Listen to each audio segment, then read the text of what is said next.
Good evening, dear listener.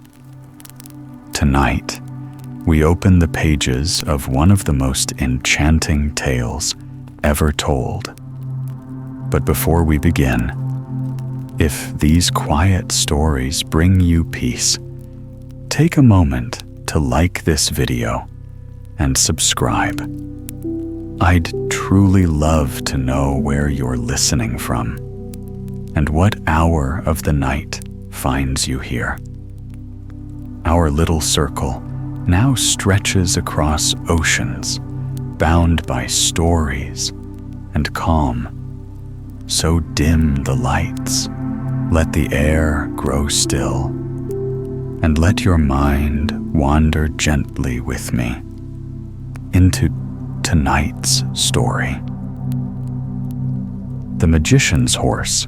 Once upon a time, there was a king who had 3 sons. Now it happened that one day the 3 princes went out hunting in a large forest at some distance from their father's palace, and the youngest prince lost his way, so his brothers had to return home without him. For 4 days, the prince wandered through the glades of the forest, sleeping on moss beneath the stars at night, and by day, living on roots and wild berries. At last, on the morning of the 5th day, he came to a large open space in the middle of the forest, and here stood a stately palace. But neither within nor without was there a trace of human life. The prince entered the open door and wandered through the deserted rooms without seeing a living soul. At last, he came on a great hall, and in the center of the hall was a table spread with dainty dishes and choice wines. The prince sat down and satisfied his hunger and thirst, and immediately afterwards, the table disappeared from his sight. This struck the prince as very strange, but though he continued his search through all the rooms, upstairs and down, he could find no one to speak to. At last, just as it was beginning to get dark, he heard steps in the distance, and he saw an old man coming towards him up the stairs.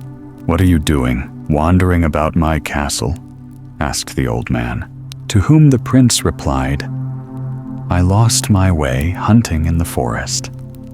If you will take me into your service, I should like to stay with you, and will serve you faithfully." "Very well," said the old man. "You may enter my service. You will have to keep the stove always lit. You will have to fetch the wood for it from the forest. And you will have the charge of the black horse in the stables.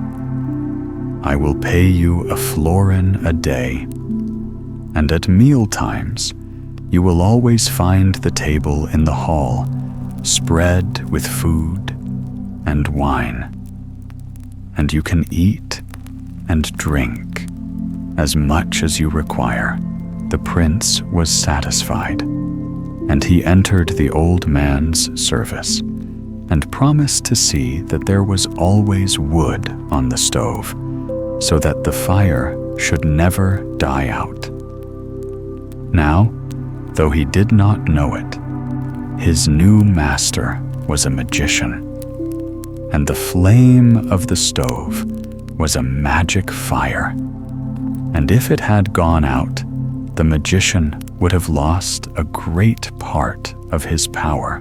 One day, the prince forgot and let the fire burn so low that it very nearly burnt out.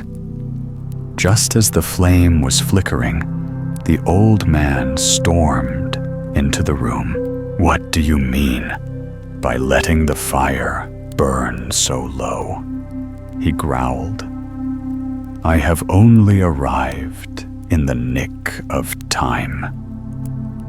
And while the prince hastily threw a log on the stove and blew on the ashes to kindle a glow, his master gave him a severe box on the ear and warned him that if ever it happened again, it would fare badly with him. One day, the prince was sitting disconsolate in the stables when, to his surprise, the black horse spoke to him. "Come into my stall," it said. "I have something to say to you. Fetch my bridle and saddle from that cupboard and put them on me. Take the bottle that is beside them. It contains an ointment which will make your hair shine like pure gold. Then put all the wood you can gather together onto the stove till it is piled quite high up." So the prince did what the horse told him. He saddled and bridled the horse. He put the ointment on his hair till it shone like gold, and he made such a big fire in the stove that the flames sprang up and set fire to the roof. And in a few minutes, the palace was burning like a huge bonfire. Then he hurried back to the stables, and the horse said to him, "There is one thing more you must do.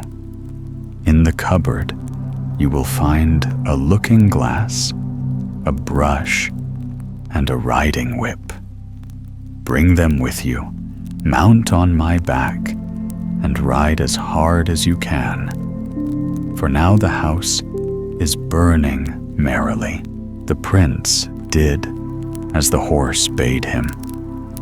Scarcely had he got into the saddle than the horse was off and away, galloping at such a pace that in a short time the forest and all the country belonging to the magician lay far behind them.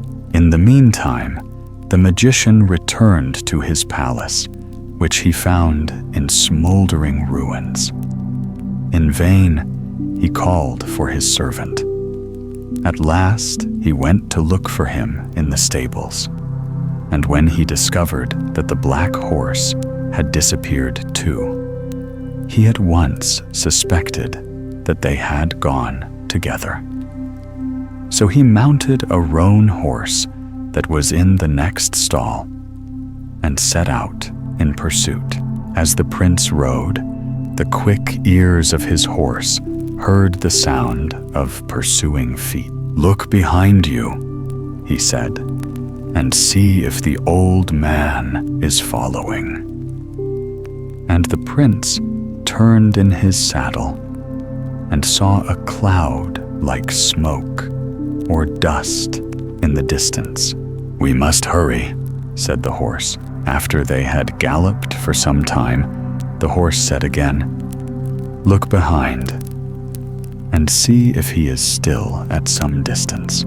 "He is quite close," answered the prince. "Then throw the looking glass on the ground," said the horse. So the prince threw it, and when the magician came up, the roan horse stepped on the mirror, and crash! His foot went through the glass, and he stumbled and fell, cutting his feet so badly that there was nothing for the old man to do but to go slowly back with him to the stables and put new shoes on his feet. Then they started once more in pursuit of the prince, for the magician set great value on the horse, and was determined not to lose it. In the meanwhile, the prince had gone a great distance, but the quick ears of the black horse detected the sound of following feet from afar. "Dismount," he said to the prince. "Put your ear to the ground and tell me if you do not hear a sound." So the prince dismounted and listened. "I seem to hear the earth tremble," he said. "I think he cannot be very far off." "Mount me at once," answered the horse, "and I will gallop as fast as I can." And he set off so fast that the earth seemed to fly from under his hoofs. "Look back once more," he said, after a short time, "and see if he is in sight." "I see a cloud and a flame," answered the prince, "but a long way off." "We must make haste," said the horse. And shortly after, he said, "Look back again. He can't be far off now." The prince turned in his saddle and exclaimed, "He is close behind us. In a minute, the flame from his horse's nostrils will reach us." "Then throw the brush on the ground," said the horse, and the prince threw it. And in an instant, the brush was changed into such a thick wood that even a bird could not have got through it. And when the old man got up to it, the roan horse came suddenly to a standstill, not able to advance a step into the thick tangle. So there was nothing for the magician to do but to retrace his steps, to fetch an axe, with which he cut himself a way through the wood. But it took him some time, during which the prince and the black horse got on well ahead. But once more, they heard the sound of pursuing feet. "Look back," said the black horse, "and see if he is following." "Yes," answered the prince. "This time I hear him distinctly." "Let us hurry on," said the horse. And a little later he said, "Look back now and see if he is in sight." "Yes," said the prince, turning round. "I see the flame. He is close behind us."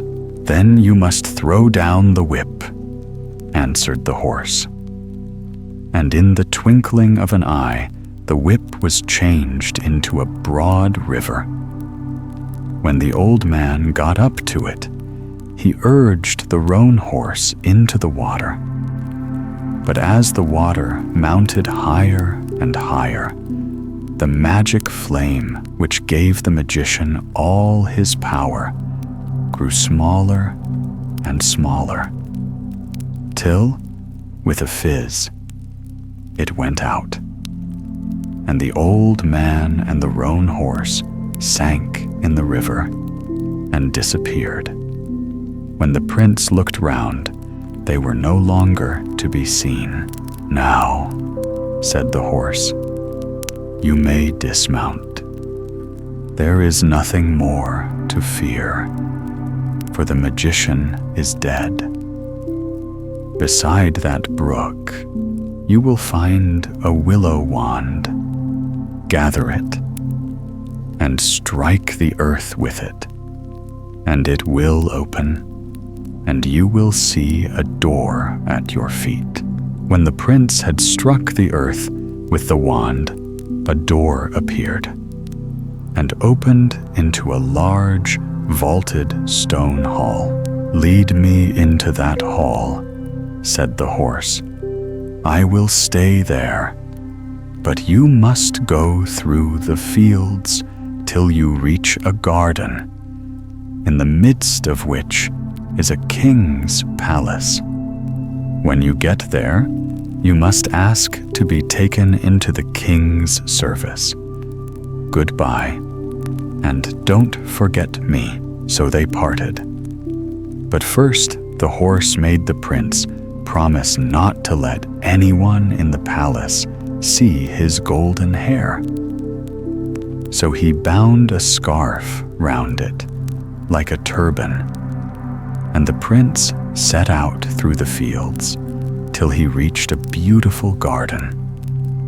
And beyond the garden, he saw the walls and towers of a stately palace. At the garden gate, he met the gardener, who asked him what he wanted. "I want to take service with the king," replied the prince. "Well, you may stay and work under me in the garden," said the man. For as the prince was dressed like a poor man, he could not tell that he was a king's son. "I need someone to weed the ground and to sweep the dead leaves from the paths. You shall have a florin a day, a horse to help you to cart the leaves away, and food and drink." So the prince consented and set about his work. But when his food was given to him, he only ate half of it. The rest he carried to the vaulted hall beside the brook and gave to the black horse. And this he did every day. And the horse thanked him for his faithful friendship.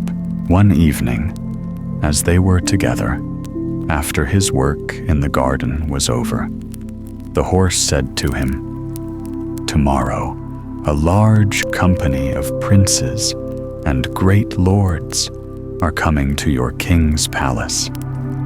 They are coming from far and near, as wooers for the 3 princesses. They will all stand in a row in the courtyard of the palace, and the 3 princesses will come out, and each will carry a diamond apple in her hand, which she will throw into the air. At whosoever feet the apple falls, he will be the bridegroom of that princess. You must be close by in the garden at your work. The apple of the youngest princess, who is much the most beautiful of the sisters, will roll past the wooers and stop in front of you. Pick it up at once and put it in your pocket. The next day, when the wooers were all assembled in the courtyard of the castle, everything happened just as the horse had said. The princesses threw the apples into the air, and the diamond apple of the youngest princess rolled past all the wooers out onto the garden and stopped at the feet of the young gardener, who was busy sweeping the leaves away.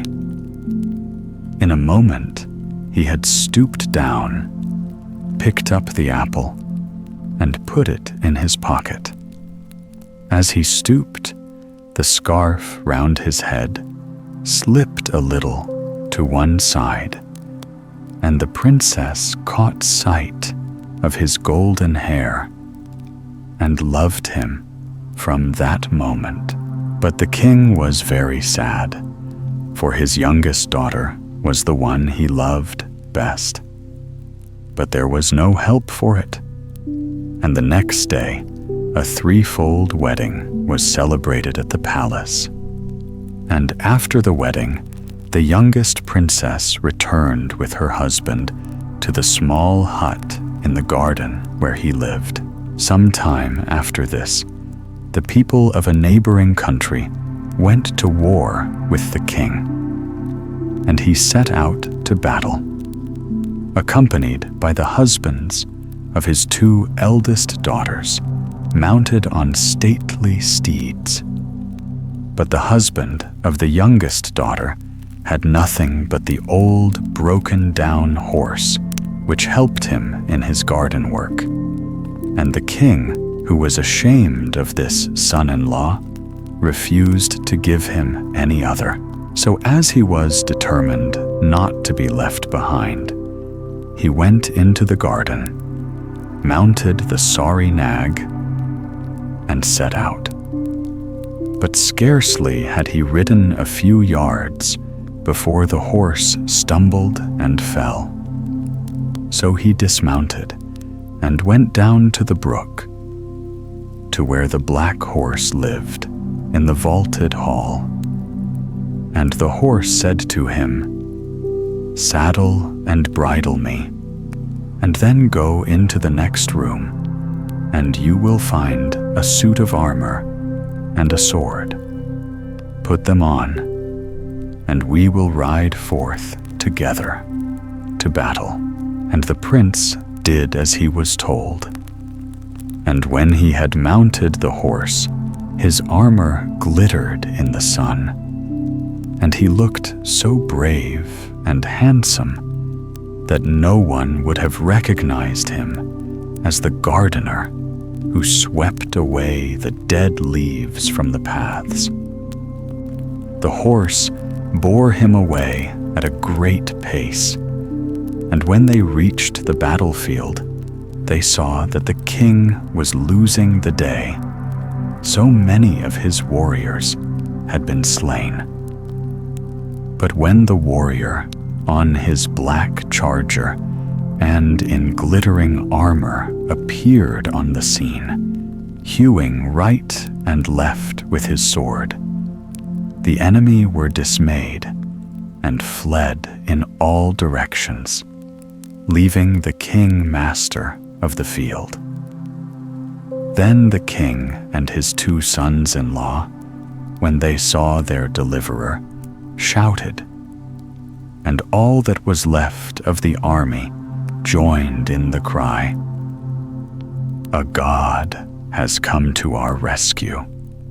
And they would have surrounded him, but his black horse rose in the air and bore him out of their sight. Soon after this, part of the country rose in rebellion against the king, and once more he and his 2 sons-in-law had to fare forth to battle. And the son-in-law, who was disguised as a gardener, wanted to fight too. So he came to the king and said, "Dear father, let me ride with you to fight your enemies. I don't want a blockhead like you to fight for me," answered the king. "Besides, I haven't got a horse fit for you. But see, there is a carter on the road carting hay. You may take his horse." So the prince took the carter's horse, but the poor beast was old and tired. And after it had gone a few yards, it stumbled and fell.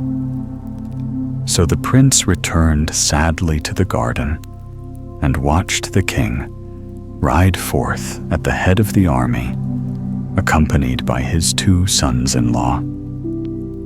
When they were out of sight, the prince betook himself to the vaulted chamber by the brookside, and having taken counsel of the faithful black horse, he put on the glittering suit of armor, and was borne on the back of the horse through the air to where the battle was being fought.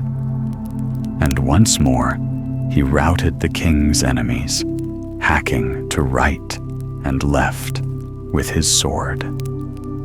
And again they all cried, "A god has come to our rescue." But when they tried to detain him, the black horse rose in the air and bore him out of their sight. When the king and his sons-in-law returned home, they could talk of nothing but the hero who had fought for them, and all wondered who he could be.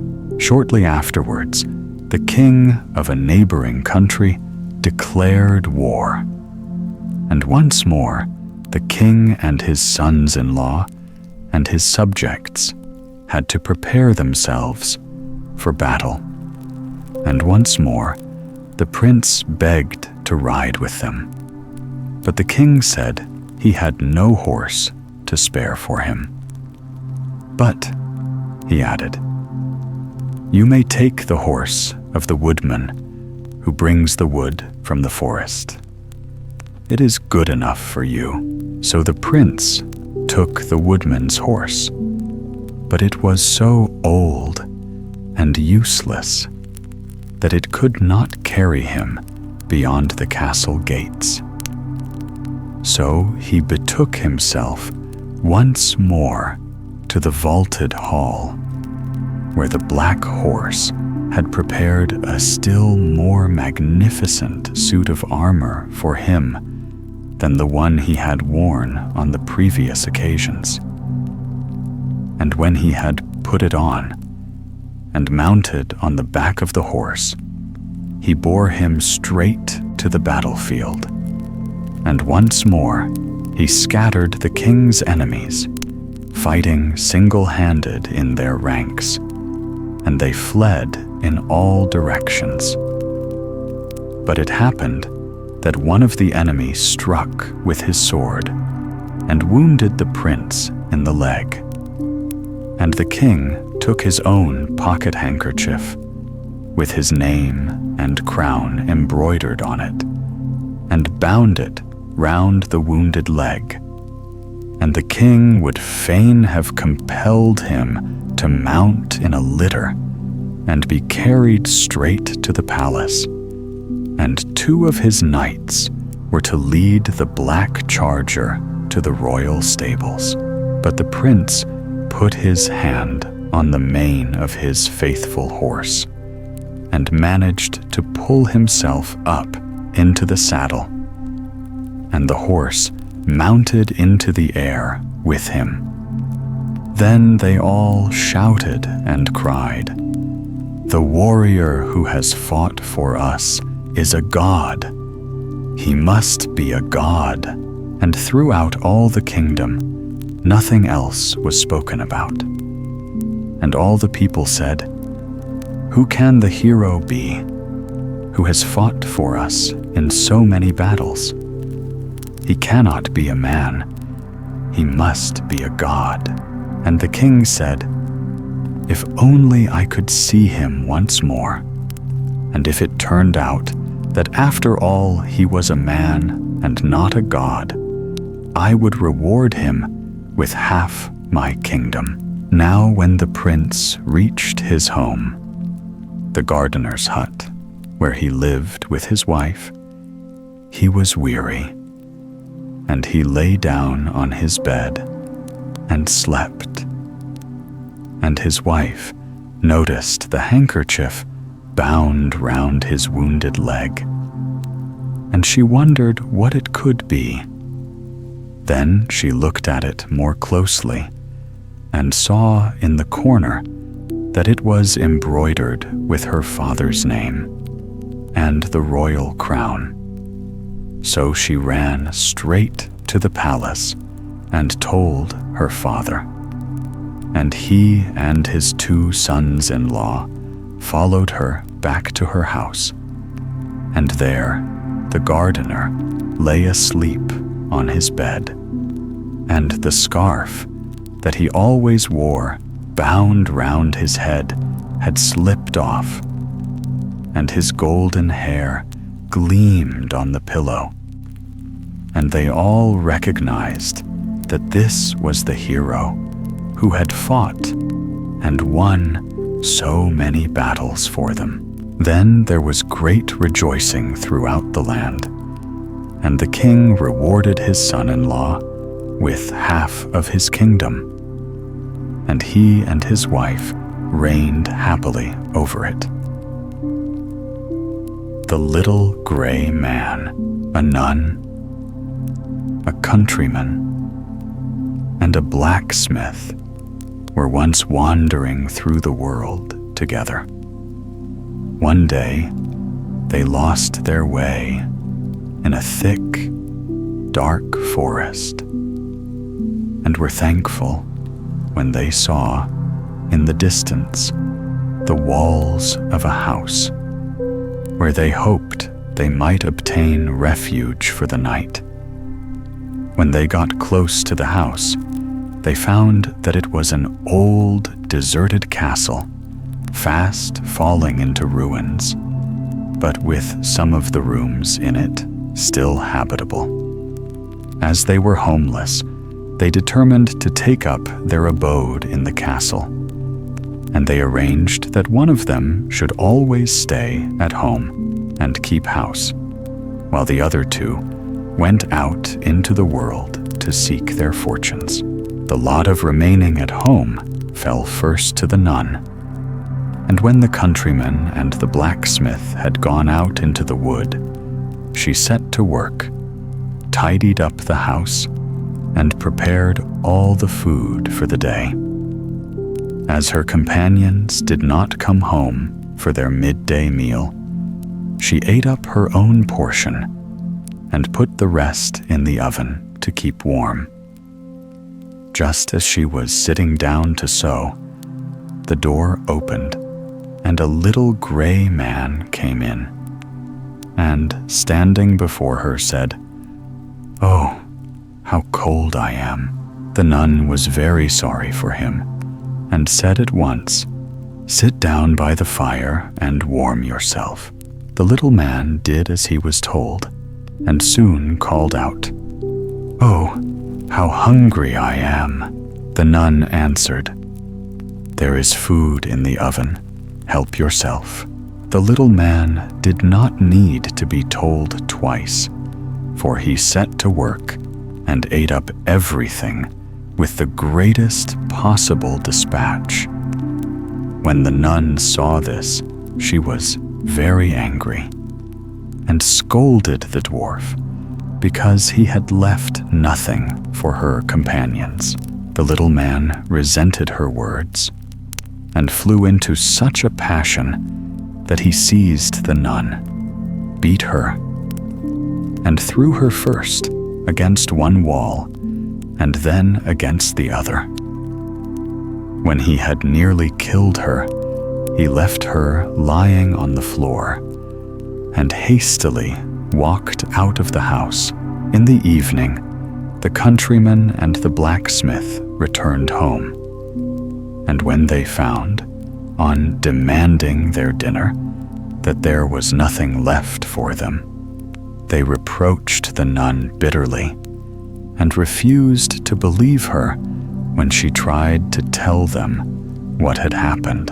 The next day, the countryman asked to be left in charge of the house and promised that if he remained at home, no one should go hungry to bed.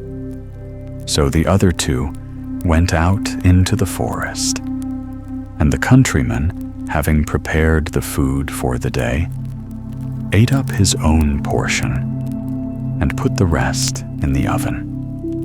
Just as he had finished clearing away, the door opened and the little gray man walked in. And this time he had 2 heads.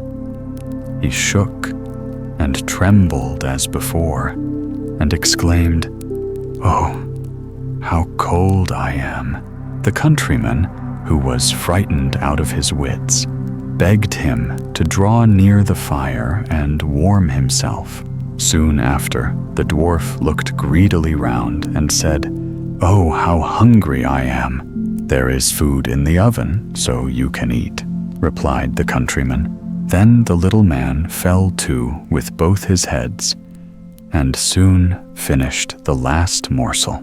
When the countryman scolded him for this proceeding, he treated him exactly as he had done the nun, and left the poor fellow more dead than alive. Now, when the blacksmith came home with the nun in the evening and found nothing for supper, he flew into a passion and swore that he would stay at home the following day, and that no one should go supperless to bed. When day dawned, the countryman and the nun set out into the wood, and the blacksmith prepared all the food for the day, as the others had done. Again, the gray dwarf entered the house without knocking, and this time he had 3 heads. When he complained of cold, the blacksmith told him to sit near the fire, and when he said he was hungry, the blacksmith put some food on a plate and gave it to him.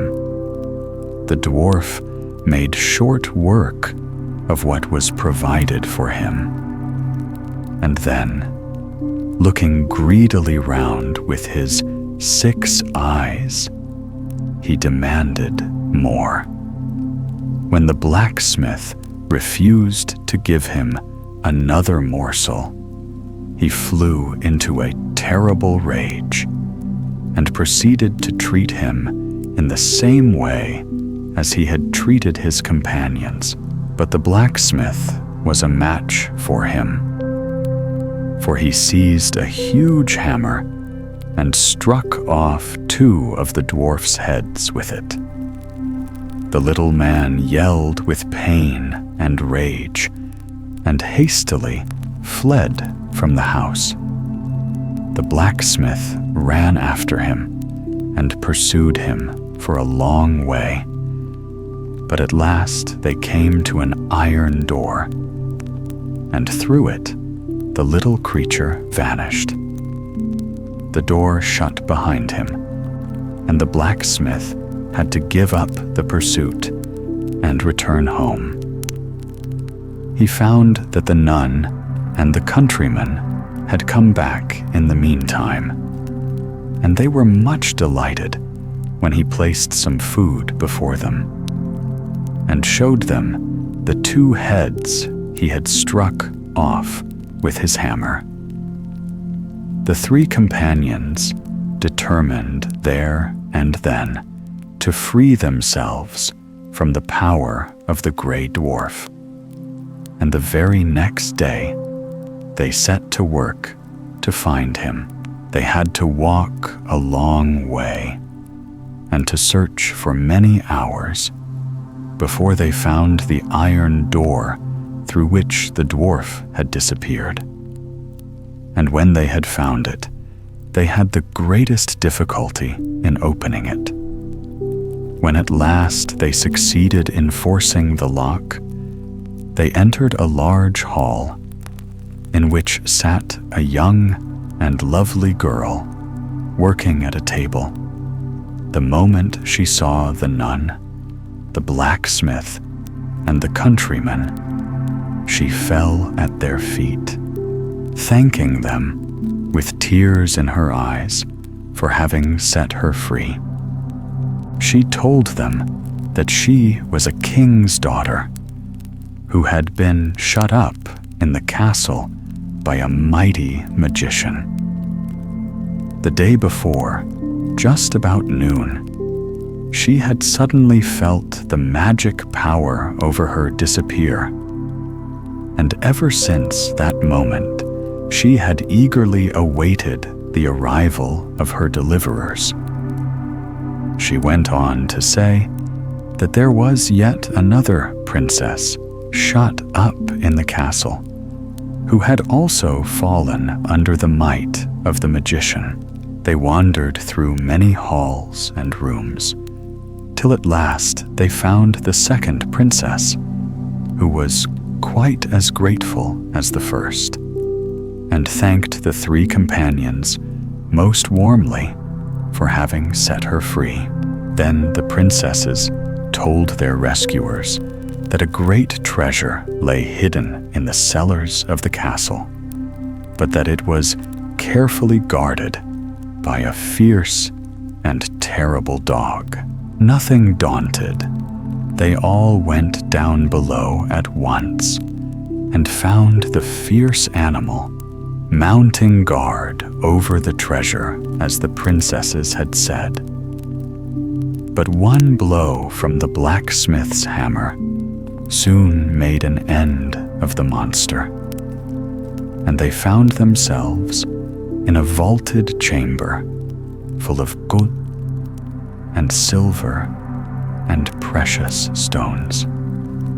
Beside the treasure stood a young and handsome man who advanced to meet them and thanked the nun, the blacksmith, and the countryman for having freed him from the magic spell he was under. He told them that he was a king's son who had been banished to this castle by a wicked magician, and that he had been changed into the three-headed dwarf. When he had lost 2 of his heads, the magic power over the 2 princesses had been removed. And when the blacksmith had killed the horrible dog, then he too had been set free. To show his gratitude, he begged the 3 companions to divide the treasure between them, which they did. But there was so much of it that it took a very long time. The princesses, too, were so grateful to their rescuers that one married the blacksmith and the other the countryman. Then the prince claimed the nun as his bride, and they all lived happily together till they died. Herr, Lazarus, and the Draken. Once upon a time, there was a cobbler called Lazarus, who was very fond of honey. One day, as he ate some while he sat at work, the flies collected in such numbers that with one blow he killed 40. Then he went and ordered a sword to be made for him, on which he had written these words: "With one blow have slain 40. When the sword was ready, he took it and went out into the world. And when he was 2 days' journey from home, he came to a spring, by which he laid himself down and slept. Now in that country there dwelt Draken, one of whom came to the spring to draw water. There he found Lazarus sleeping, and read what was written on his sword. Then he went back to his people and told them what he had seen, and they all advised him to make fellowship with this powerful stranger. So the Draken returned to the spring, awoke Lazarus, and said that if it was agreeable to him, they should make fellowship together.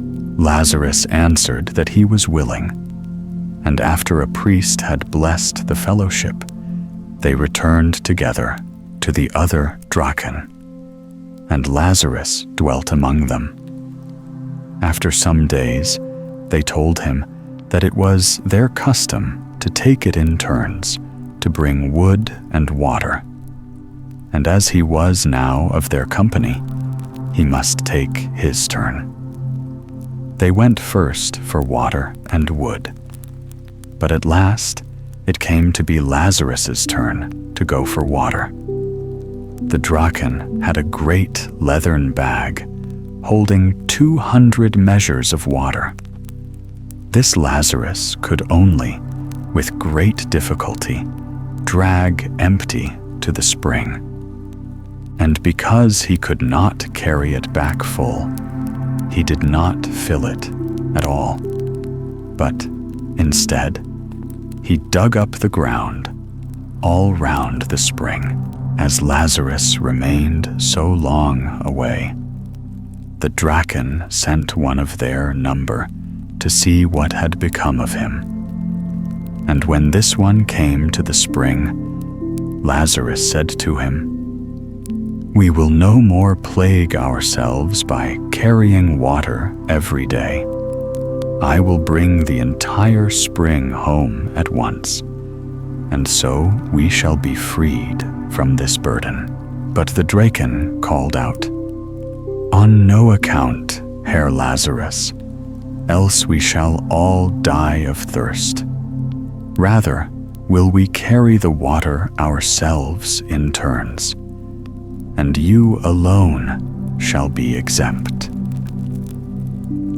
Next, it comes to be Lazarus's turn to bring the wood. Now the Draken, when they fetched the wood, always took an entire tree on their shoulder, and so carried it home. Because Lazarus could not imitate them in this, he went to the forest, tied all the trees together with a thick rope, and remained in the forest till evening. Again, the Draken sent one of them after him to see what had become of him. And when this one asked what he was about, Lazarus answered, "I will bring the entire forest home at once, so that after that we may have rest." But the Draken called out, "By no means, Herr Lazarus, else we shall all die of cold. Rather, will we go ourselves to bring wood, and let you be free." And then the Draken tore up one tree, threw it over his shoulder, and so carried it home. When they had lived together some time, the Draken became weary of Lazarus, and agreed among themselves to kill him. Each Draken, in the night while Lazarus slept, should strike him a blow with a hatchet. But Lazarus heard of this scheme, and when the evening came, he took a log of wood, covered it with his cloak, laid it in the place where he usually slept, and then hid himself. In the night, the Draken came, and each one hit the log a blow with his hatchet, till it flew in pieces. Then they believed their object was gained, and they lay down again. Thereupon Lazarus took the log, threw it away, and laid himself down in its stead. Towards dawn, he began to groan, and when the Draken heard that, they asked what ailed him, to which he made answer, "The gnats have stung me horribly." This terrified the Draken, for they believed that Lazarus took their blows for gnat stings, and they determined at any price to get rid of him.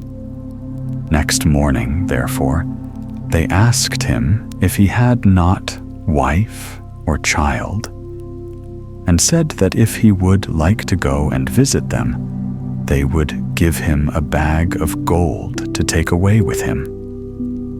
He agreed willingly to this, but asked further that one of the Draken should go with him to carry the bag of gold. They consented, and one was sent with him. When they had come to within a short distance of Lazarus's house, he said to the Draken, "Stop here in the meantime, for I must go on in front and tie up my children, lest they eat you." So he went and tied his children with strong ropes, and said to them, "As soon as the Draken comes in sight, call out as loud as you can, 'Draken flesh! Draken flesh!'" So, when the Draken appeared, the children cried out, "Draken flesh! Draken flesh!" And this so terrified the Draken that he let the bag fall and fled. On the road, he met a fox, which asked him why he seemed so frightened. He answered that he was afraid of the children of Herr Lazarus, who had been within a hairbreadth of eating him up. But the fox laughed and said, "What? You were afraid of the children of Herr Lazarus? He had 2 fowls, one of which I ate yesterday. The other I will go and fetch now. If you do not believe me, come and see for yourself. But you must first tie yourself onto my tail." The Draken then tied himself onto the fox's tail and went back thus with it to Lazarus's house in order to see what it would arrange. There stood Lazarus, with his gun raised ready to fire, who, when he saw the fox coming along with the Draken, called out to the fox, "Did I not tell you to bring me all the Draken, and you bring me only one?" When the Draken heard that, he made off to the right about at once, and ran so fast that the fox was dashed in pieces against the stones. When Lazarus had got quit of the Draken, he built himself, with their gold, a magnificent house, in which he spent the rest of his days in great enjoyment. The story of the Queen of the Flowery Isles.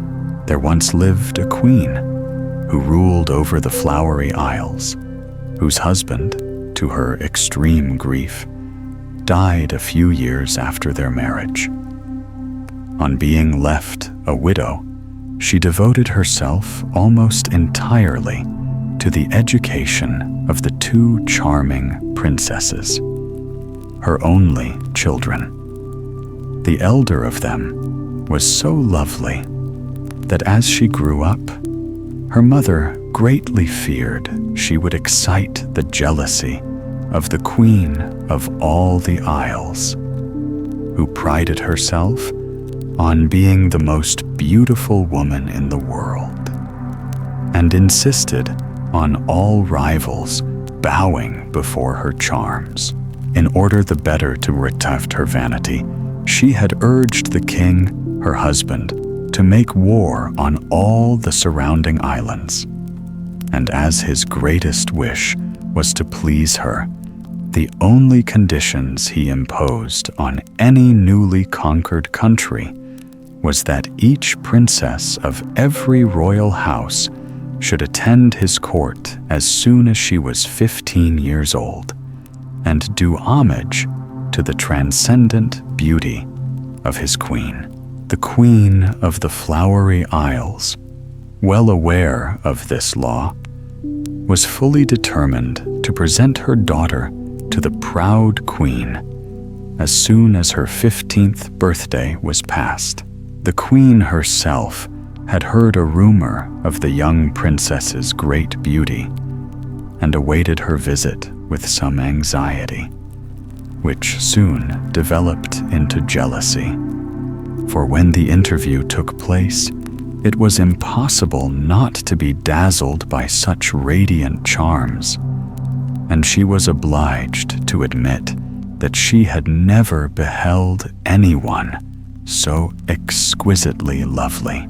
Of course, she thought in her own mind, excepting myself, for nothing could have made her believe it possible that anyone could eclipse her.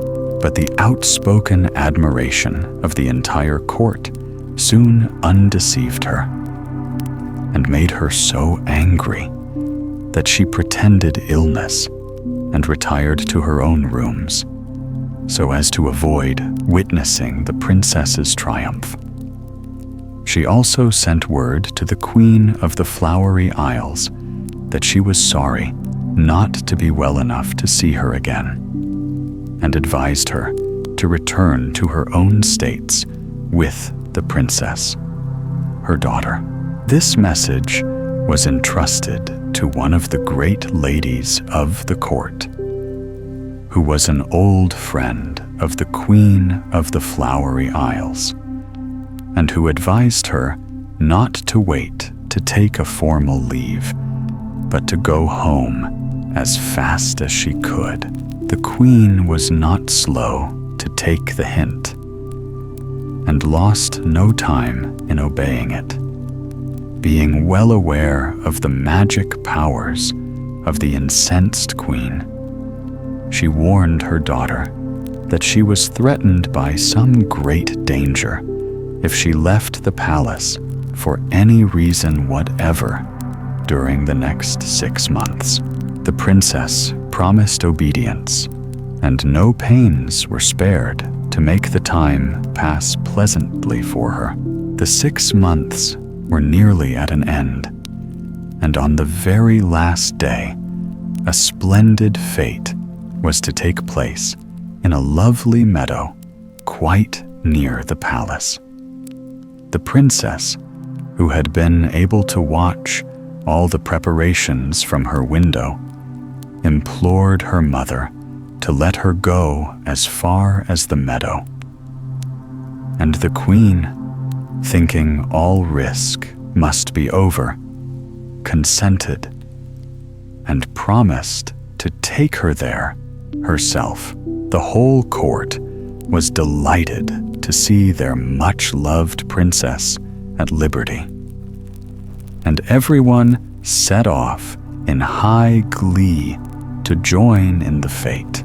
The princess, overjoyed at being once more in the open air, was walking a little in advance of her party, when suddenly the earth opened under her feet and closed again after swallowing her up.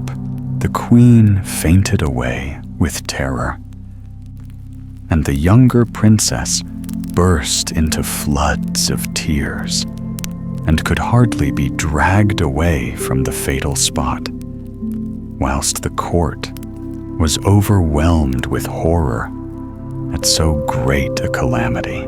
Orders were given to bore the earth to a great depth, but in vain. Not a trace of the vanished princess was to be found.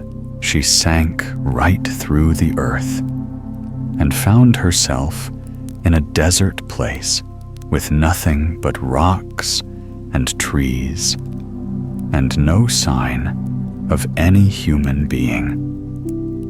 The only living creature she saw was a very pretty little dog, who ran up to her and at once began to caress her. She took him in her arms, and after playing with him for a little, put him down again, when he started off in front of her, looking round from time to time, as though begging her to follow. She let him lead her on, and presently reached a little hill, from which she saw a valley full of lovely fruit trees, bearing flowers and fruit together. The ground was also covered with fruit and flowers, and in the middle of the valley rose a fountain surrounded by a velvety lawn.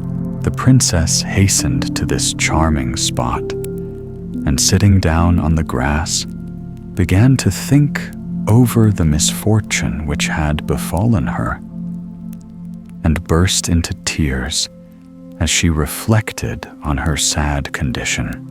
The fruit and clear, fresh water would, she knew, prevent her from dying of hunger or thirst.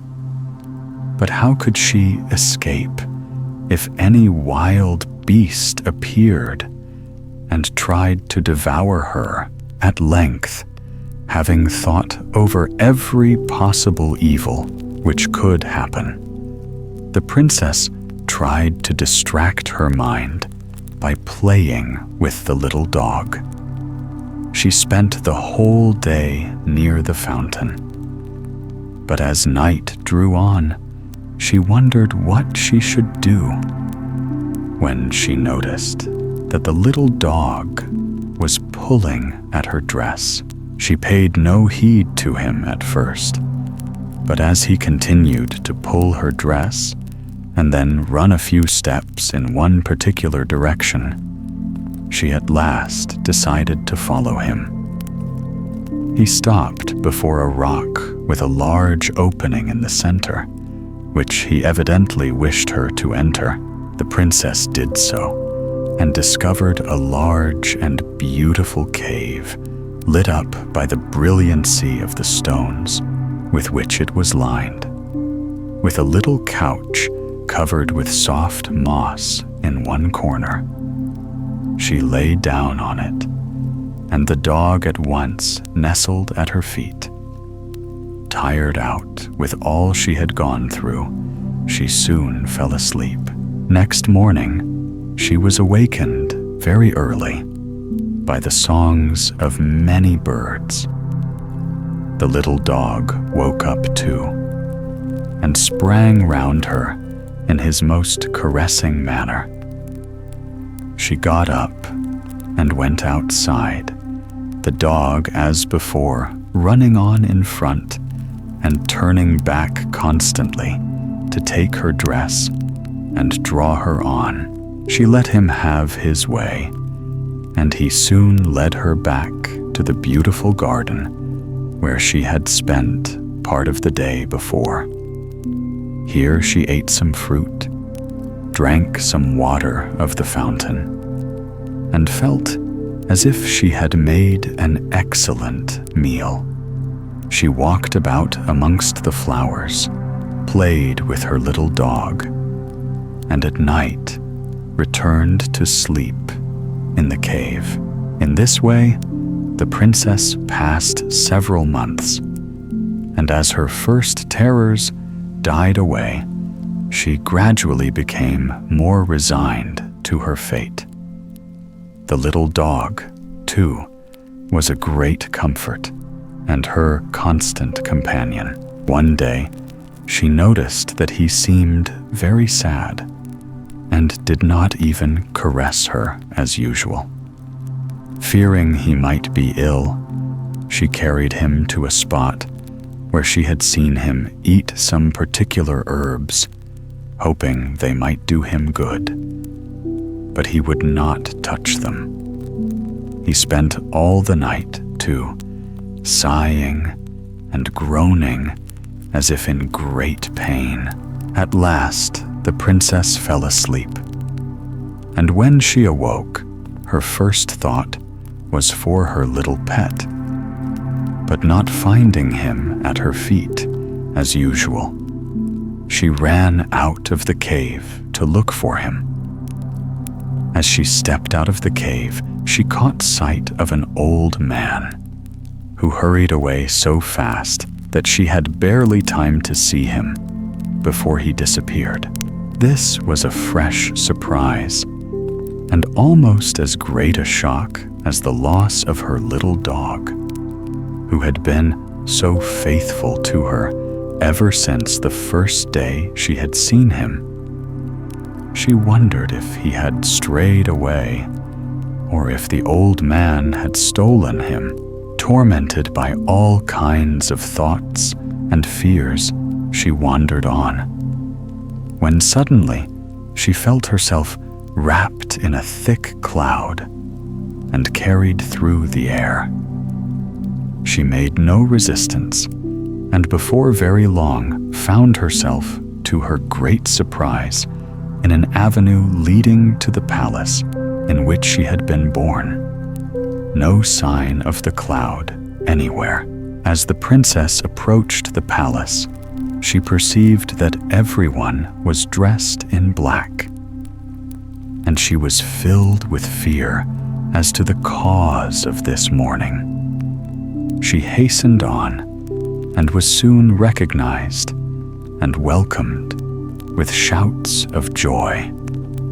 Her sister, hearing the cheers, ran out and embraced the wanderer with tears of happiness, telling her that the shock of her disappearance had been so terrible that their mother had only survived it a few days. Since then, the younger princess had worn the crown, which she now resigned to her sister, to whom it by right belonged. But the elder wished to refuse it and would only accept the crown on condition that her sister should share in all the power. The first acts of the new queen were to do honor to the memory of her dear mother and to shower every mark of generous affection on her sister. Then, being still very grieved at the loss of her little dog, she had a careful search made for him in every country. And when nothing could be heard of him, she was so grieved that she offered half her kingdom to whoever should restore him to her. Many gentlemen of the court, tempted by the thought of such a reward, set off in all directions in search of the dog. But all returned empty-handed to the queen, who, in despair, announced that since life was unbearable without her little dog, she would give her hand in marriage to the man who brought him back. The prospect of such a prize quickly turned the court into a desert. Nearly every courtier starting on the quest. Whilst they were away, the queen was informed one day that a very ill-looking man wished to speak with her. She desired him to be shown into a room where she was sitting with her sister. On entering her presence, he said that he was prepared to give the queen her little dog if she on her side was ready to keep her word. The princess was the first to speak. She said that the queen had no right to marry without the consent of the nation, and that on so important an occasion, the General Council must be summoned. The queen could not say anything against this statement, but she ordered an apartment in the palace to be given to the man, and desired the council to meet on the following day.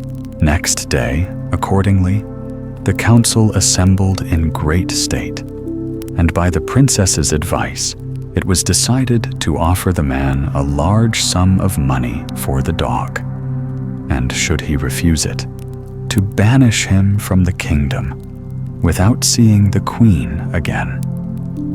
The man refused the price offered and left the hall.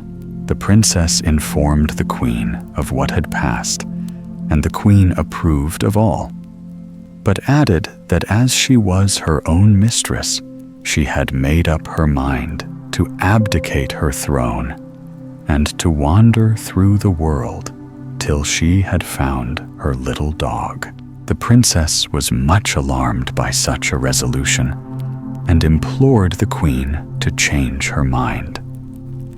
Whilst they were discussing the subject, one of the chamberlains appeared to inform the queen that the bay was covered with ships. The two sisters ran to the balcony and saw a large fleet in full sail for the port. In a little time, they came to the conclusion that the ships must come from a friendly nation, as every vessel was decked with gay flags, streamers, and pennons, and the way was led by a small ship flying a great white flag of peace. The queen sent a special messenger to the harbor, and was soon informed that the fleet belonged to the Prince of the Emerald Isles, who begged leave to land in her kingdom and to present his humble respects to her. The queen at once sent some of the court dignitaries to receive the prince and bid him welcome. She awaited him seated on her throne, but rose on his appearance and went a few steps to meet him, then begged him to be seated, and for about an hour kept him in close conversation. The prince was then conducted to a splendid suite of apartments, and the next day he asked for a private audience. He was admitted to the queen's own sitting room, where she was sitting alone with her sister. After the first greetings, the prince informed the queen that he had some very strange things to tell her, which she only would know to be true. "Madam," said he, "I am a neighbor of the Queen of all the Isles, and a small isthmus connects part of my states with hers. One day, when hunting a stag, I had the misfortune to meet her, and not recognizing her, I did not stop to salute her with all proper ceremony. You, madam, know better than anyone how revengeful she is, and that she is also a mistress of magic. I learnt both facts to my cost.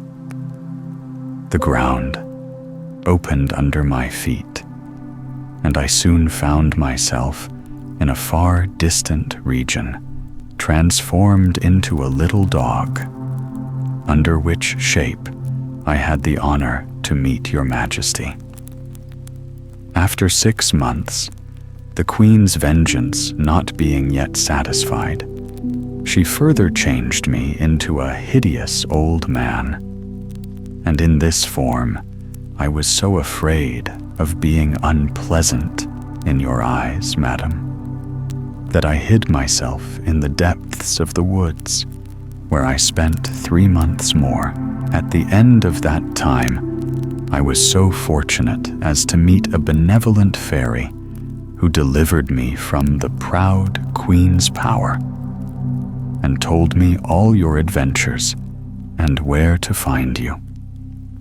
I now come to offer you a heart which has been entirely yours, madam, since first we met in the desert. A few days later, a herald was sent through the kingdom to proclaim the joyful news of the marriage of the Queen of the Flowery Isles with the young prince. They lived happily for many years and ruled their people well. As for the bad queen, whose vanity and jealousy had caused so much mischief, the fairies took all her power away for a punishment.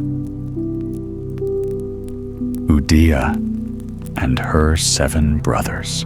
Once upon a time, there was a man and his wife who had 7 boys.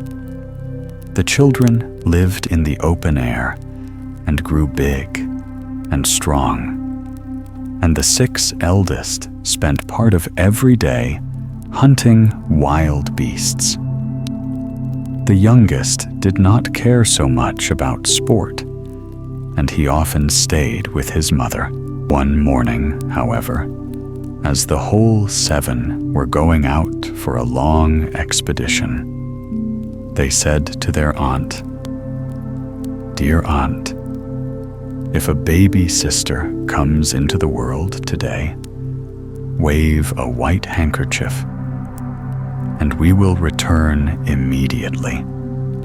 But if it is only a boy, just brandish a sickle, and we will go on with what we are doing."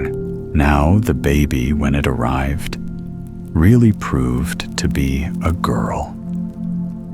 But as the aunt could not bear the boys, she thought it was a good opportunity to get rid of them.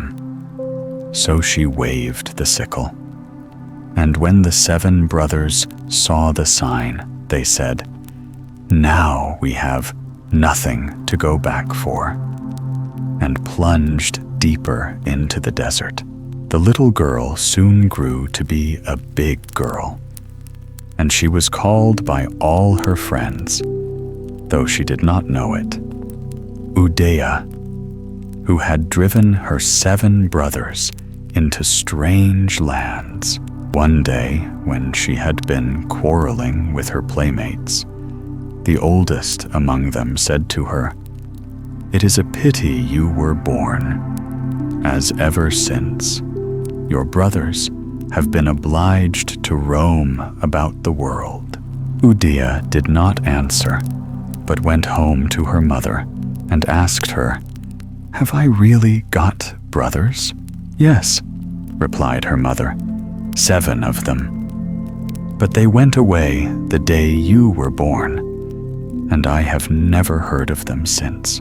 Then the girl said, "I will go and look for them till I find them." "My dear child," answered her mother, "it is 15 years since they left, and no man has seen them. How will you know which way to go?" "Oh, I will follow them, north and south, east and west, and though I may travel far, yet someday I will find them." Then her mother said no more, but gave her a camel and some food, and a Negro and his wife to take care of her. And she fastened a cowrie shell round the camel's neck for a charm, and bade her daughter go in peace. During the first day, the party journeyed on without any adventures. But the second morning, the Negro said to the girl, "Get down, and let the negress ride instead of you." "Mother," cried Udea. "What is it?" asked her mother. "Barca wants me to dismount from my camel." "Leave her alone, Barca," commanded the mother. And Barca did not dare to persist. But on the following day, he said again to Udea, "Get down, and let the negress ride instead of you."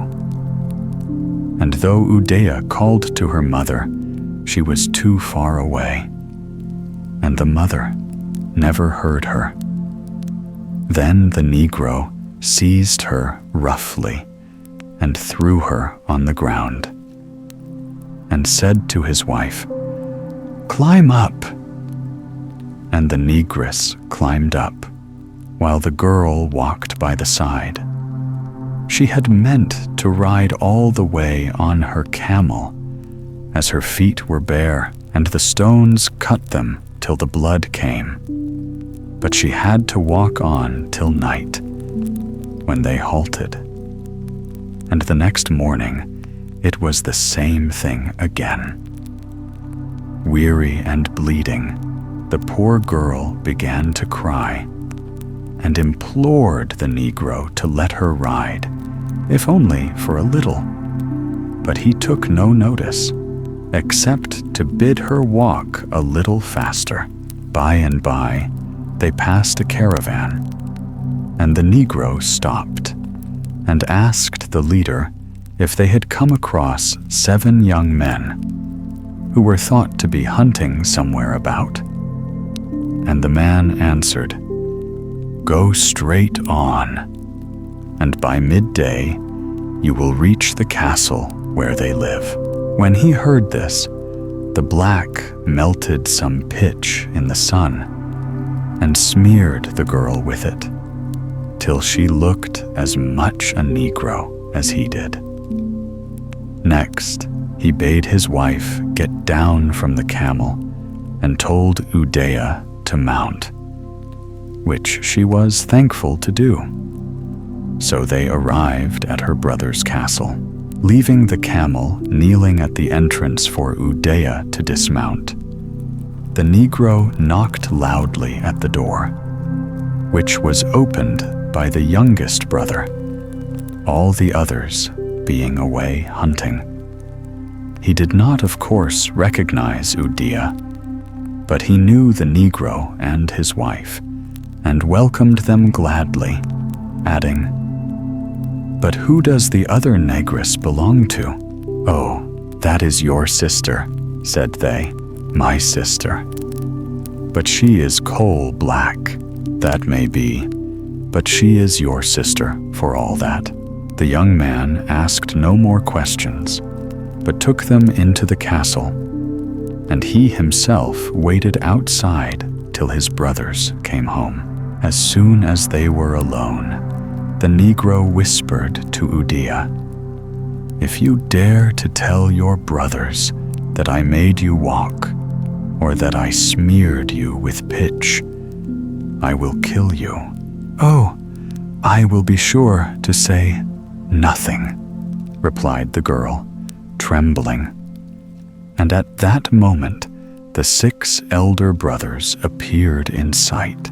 "I have some good news for you," said the youngest, hastening to meet them.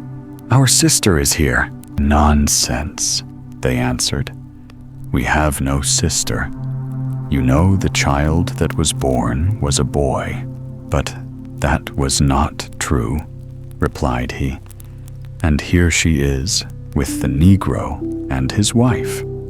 Only she too is black," he added softly. But his brothers did not hear him, and pushed past joyfully. "How are you, good old Barca?" they said to the Negro. "And how comes it that we never knew that we had a sister till now?" And they greeted Udea warmly, while she shed tears of relief and gladness. The next morning, they all agreed that they would not go out hunting. And the eldest brother took Udea on his knee, and she combed his hair and talked to him of their home till the tears ran down his cheeks and dropped on her bare arm. And where the tears fell, a white mark was made. Then the brother took a cloth and rubbed the place, and he saw that she was not black at all. "Tell me, who painted you over like this?" cried he. "I am afraid to tell you," sobbed the girl. "The Negro will kill me." "Afraid? And with 7 brothers?" "Well, I will tell you then," she answered. "The Negro forced me to dismount from the camel and let his wife ride instead. And the stones cut my feet till they bled, and I had to bind them. And after that, when we heard your castle was nearby, he took pitch and smeared my body with it." Then the brother rushed in wrath from the room, and seizing his sword, cut off first the Negro's head, and then his wife's. He next brought in some warm water, and washed his sister all over, till her skin was white and shining again. "Ah, now we see that you are our sister," they all said. "What fools the Negro must have thought us, to believe for an instant that we could have a sister who was black." And all that day and the next they remained in the castle. But on the 3rd morning they said to their sister, "Dear sister, you must lock yourself into this castle with only the cat for company, and be very careful never to eat anything which she does not eat too. You must be sure to give her a bit of everything.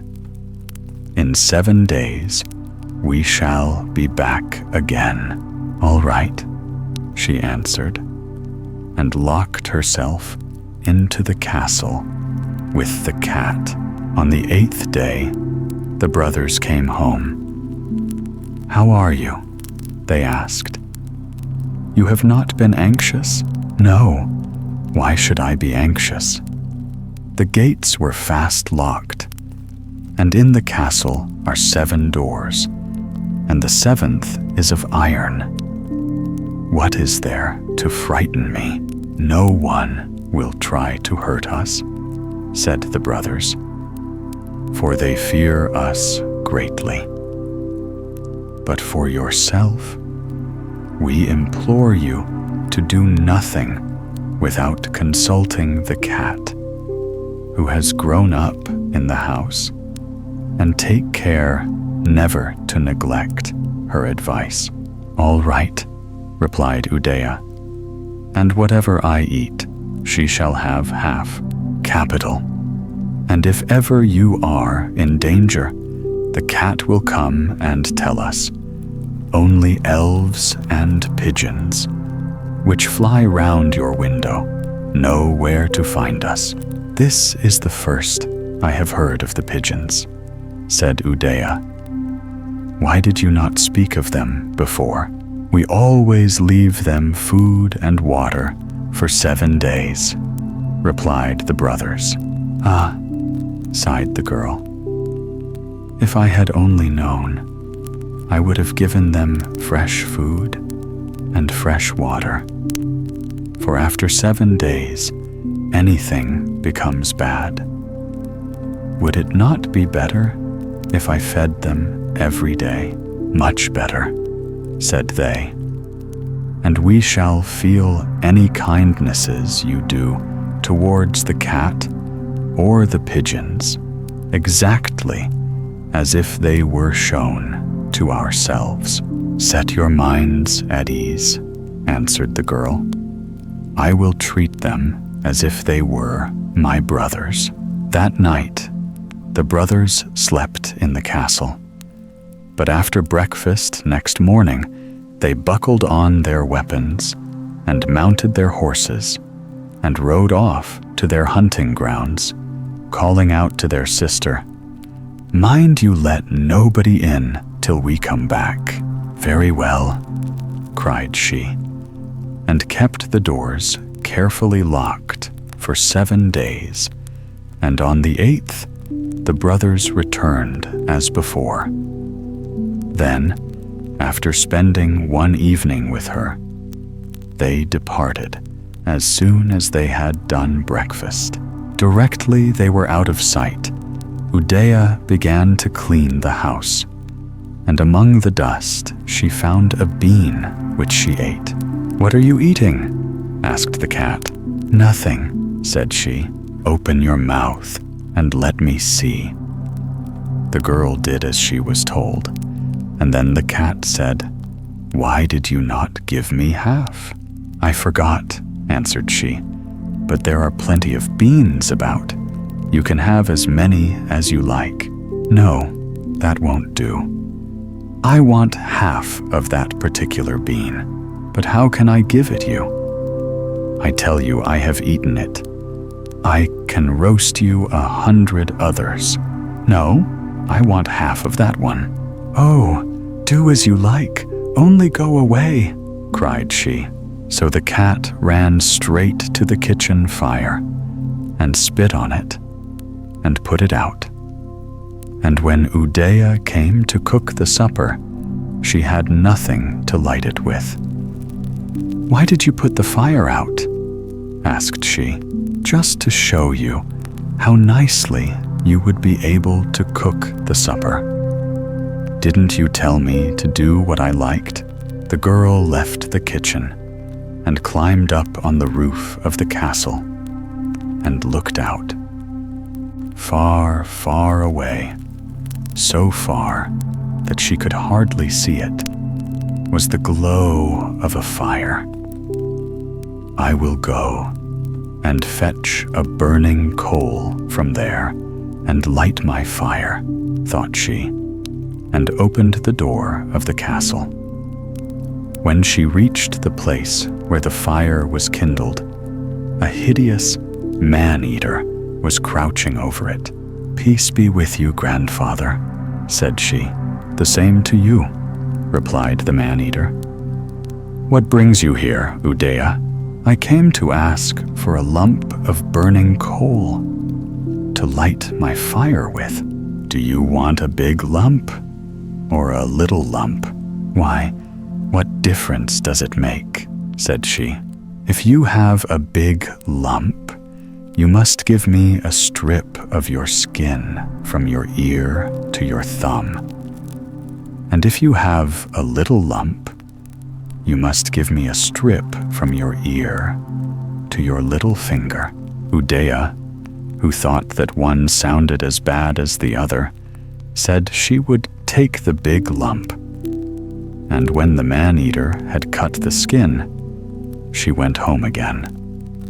And as she hastened on, a raven beheld the blood on the ground and plastered it with earth, and stayed by her till she reached the castle. And as she entered the door, he flew past, and she shrieked from fright, for up to that moment she had not seen him. In her terror, she called after him, "May you get the same start as you have given me." "Why should you wish me harm?" asked the raven, pausing in his flight. "When I have done you a service." "What service have you done me?" said she. "Oh, you shall soon see," replied the raven.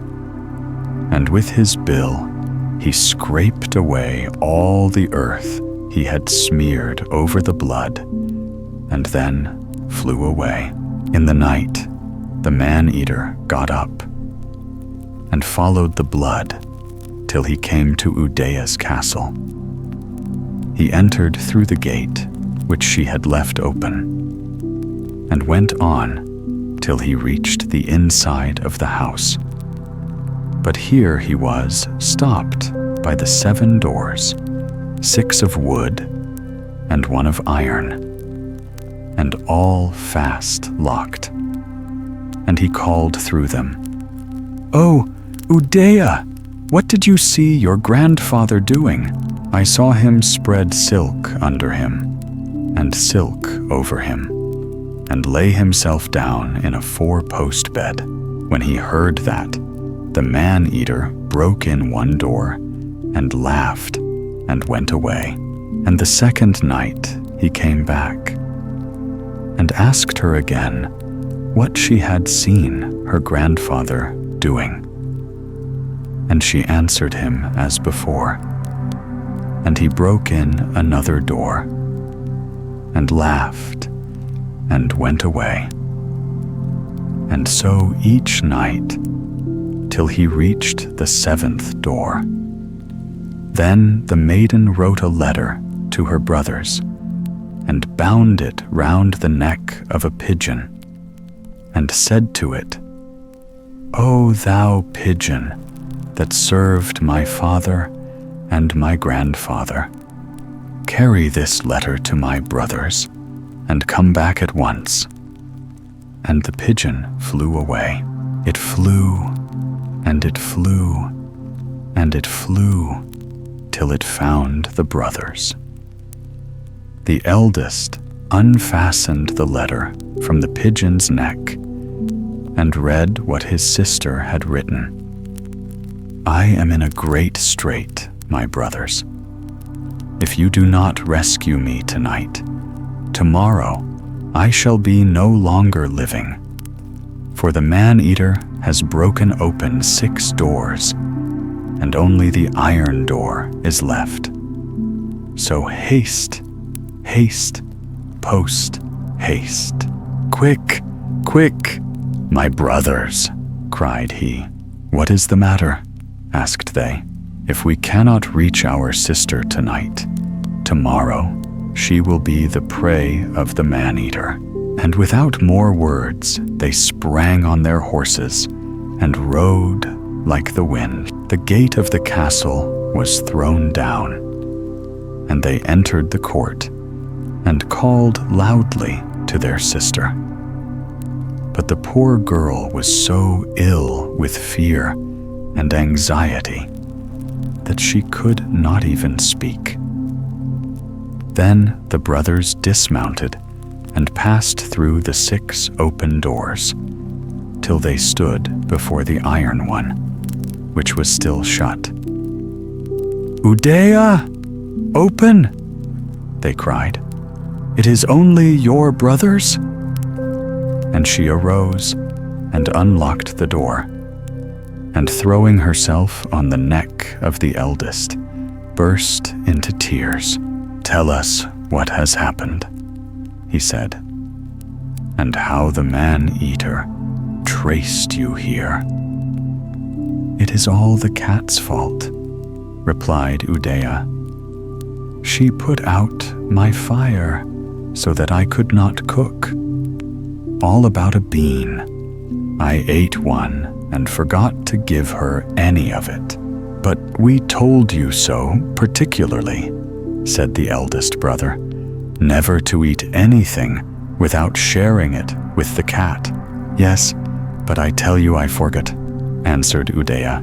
"Does the man-eater come here every night?" asked the brothers. "Every night," said Udea, "and he breaks one door in and then goes away."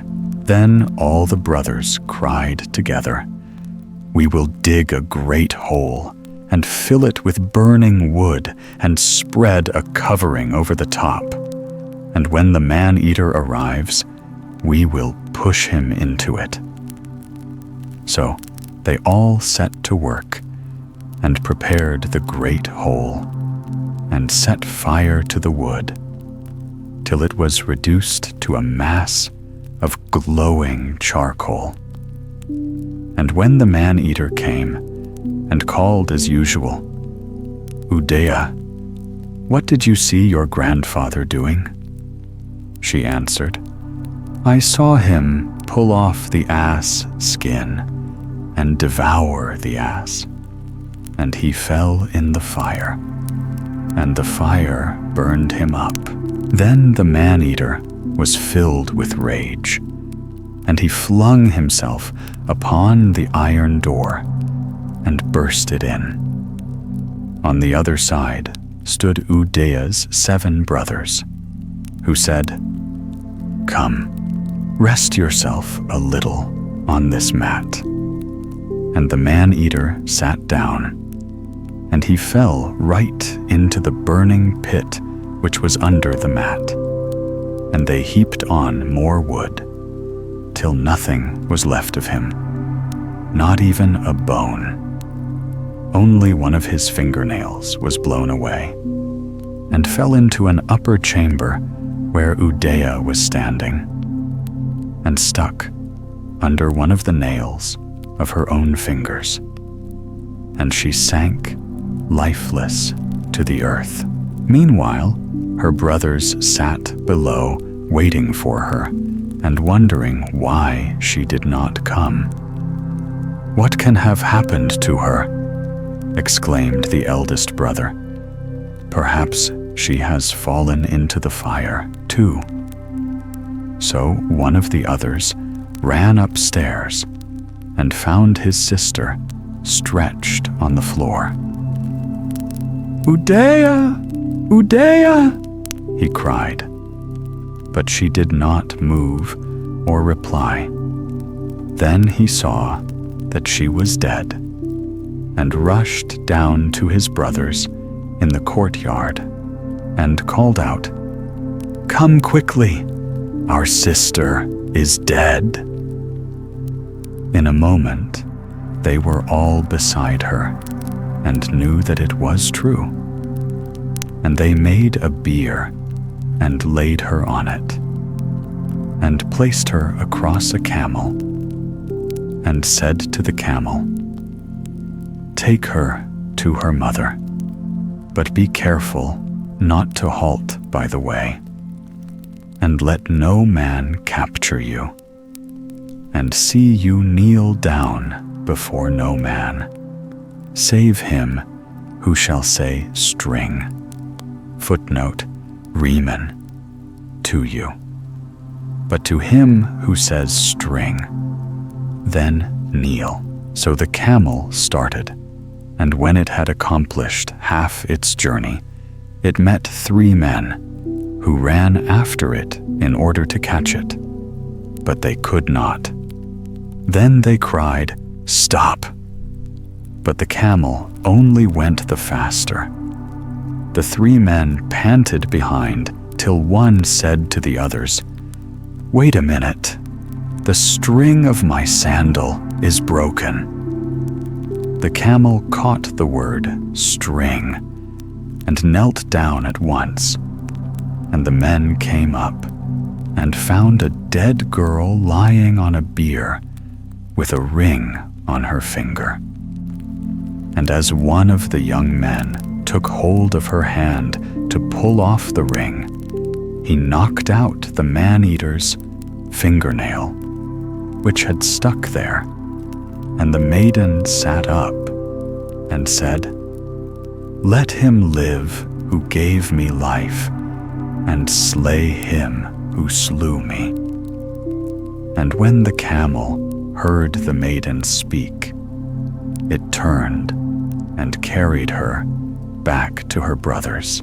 Now the brothers were still seated in the court, bewailing their sister, and their eyes were dim with weeping, so that they could hardly see. And when the camel stood before them, they said, "Perhaps it has brought back our sister," and rose to give it a beating. But the camel knelt down, and the girl dismounted, and they flung themselves on her neck and wept more than ever for gladness. "Tell me," said the eldest, as soon as he could speak, "how it all came about, and what killed you." "I was waiting in the upper chamber," said she, "and a nail of the man-eater's stuck under my nail, and I fell dead upon the ground. That is all I know." "But who pulled out the nail?" asked he. "A man took hold of my hand and tried to pull off my ring, and the nail jumped out, and I was alive again. And when the camel heard me say, 'Let him live who gave me life, slay him who slew me,' it turned and brought me back to the castle. That is my story." She was silent, and the eldest brother spoke. "Will you listen to what I have to say, my brothers?" And they replied, "How should we not hear you? Are you not our father as well as our brother? Then this is my advice. Let us take our sister back to our father and mother, that we may see them once more before they die." And the young men agreed, and they mounted their horses and placed their sister in a litter on the camel. So they set out. At the end of 5 days' journey, they reached the old home where their father and mother dwelt alone. And the heart of their father rejoiced, and he said to them, "Dear sons, why did you go away and leave your mother and me to weep for you night and day?" "Dear father," answered the son, "let us rest a little now, and then I will tell you everything from the beginning." "All right," replied the father, and waited patiently for 3 days. And on the morning of the 4th day, the eldest brother said, "Dear father, would you like to hear our adventures?" "Certainly I should." "Well, it was our aunt who was the cause of our leaving home, for we agreed that if the baby was a sister, she should wave a white handkerchief, and if it was a brother, she should brandish a sickle, for then there would be nothing to come back for, and we might wander far away.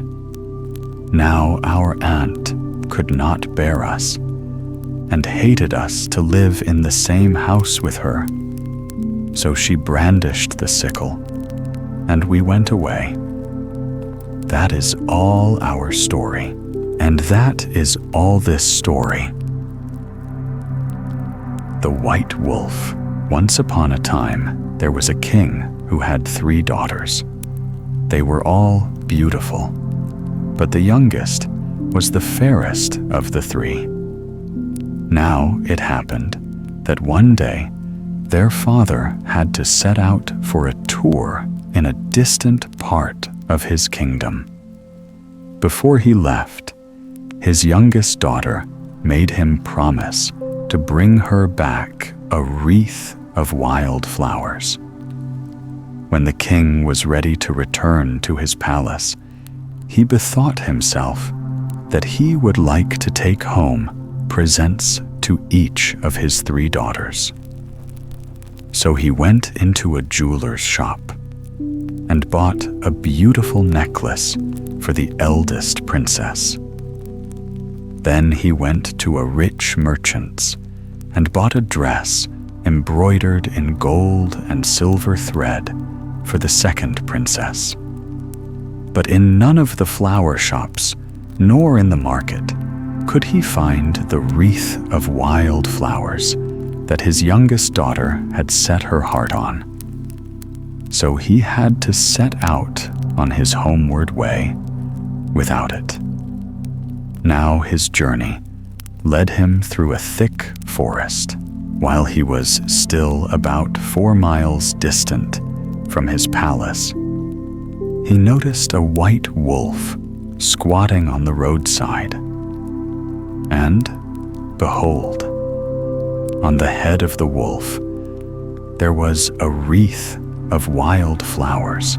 Then the king called to the coachman and ordered him to get down from his seat and fetch him the wreath from the wolf's head. But the wolf heard the order and said, "My lord and king, I will let you have the wreath, but I must have something in return." "What do you want?" answered the king. "I will gladly give you rich treasure in exchange for it." "I do not want rich treasure," replied the wolf. "Only promise to give me the first thing that meets you on your way to your castle. In 3 days I shall come and fetch it." And the king thought to himself, "I am still a good long way from home. I am sure to meet a wild animal or a bird on the road. It will be quite safe to promise." So he consented and carried the wreath away with him. But all along the road, he met no living creature till he turned into the palace gates, where his youngest daughter was waiting to welcome him home. That evening, the king was very sad, remembering his promise, and when he told the queen what had happened, she too shed bitter tears. And the youngest princess asked them why they both looked so sad and why they wept. Then her father told her what a price he would have to pay for the wreath of wild flowers he had brought home to her. For in 3 days, a white wolf would come and claim her and carry her away, and they would never see her again. But the queen thought and thought, and at last she hit upon a plan. There was in the palace a servant maid the same age and the same height as the princess, and the queen dressed her up in a beautiful dress belonging to her daughter, and determined to give her to the white wolf. who would never know the difference. On the third day, the wolf strode into the palace yard and up the great stairs to the room where the king and queen were seated. "I have come to claim your promise," he said. "Give me your youngest daughter." Then they led the servant maid up to him, and he said to her, "You must mount on my back, and I will take you to my castle." And with these words, he swung her onto his back and left the palace. When they reached the place where he had met the king and given him the wreath of wild flowers, he stopped and told her to dismount, that they might rest a little. So they sat down by the roadside. "I wonder," said the wolf, "what your father would do if this forest belonged to him." And the girl answered, "My father is a poor man, so he would cut down the trees and saw them into planks, and he would sell the planks, and we should never be poor again, but would always have enough to eat." Then the wolf knew that he had not got the real princess, and he swung the servant maid onto his back and carried her to the castle. And he strode angrily into the king's chamber and spoke, "Give me the real princess at once. If you deceive me again, I will cause such a storm to burst over your palace that the walls will fall in, and you will all be buried in the ruins." Then the king and the queen wept, but they saw there was no escape. So they sent for their youngest daughter. And the king said to her, "Dearest child, you must go with the white wolf, for I promised you to him, and I must keep my word." So the princess got ready to leave her home, but first she went to her room to fetch her wreath of wild flowers, which she took with her. Then the white wolf swung her on his back and bore her away. But when they came to the place where he had rested with the servant maid, he told her to dismount, that they might rest for a little at the roadside. Then he turned to her and said, "I wonder what your father would do if this forest belonged to him too." And the princess answered, "My father would cut down the trees and turn it into a beautiful park and gardens, and he and his courtiers would come and wander among the glades in the summertime." "This is the real princess," said the wolf to himself. But aloud he said, "Mount once more on my back, and I will bear you to my castle." And when she was seated on his back, he set out through the woods, and he ran and ran and ran, till at last he stopped in front of a stately courtyard with massive gates. "This is a beautiful castle," said the princess, as the gates swung back and she stepped inside. "If only I were not so far away from my father and my mother." But the wolf answered, "At the end of a year, we will pay a visit to your father and mother." And at these words, the white furry skin slipped from his back, and the princess saw that he was not a wolf at all, but a beautiful youth, tall and stately. And he gave her his hand and led her up the castle stairs.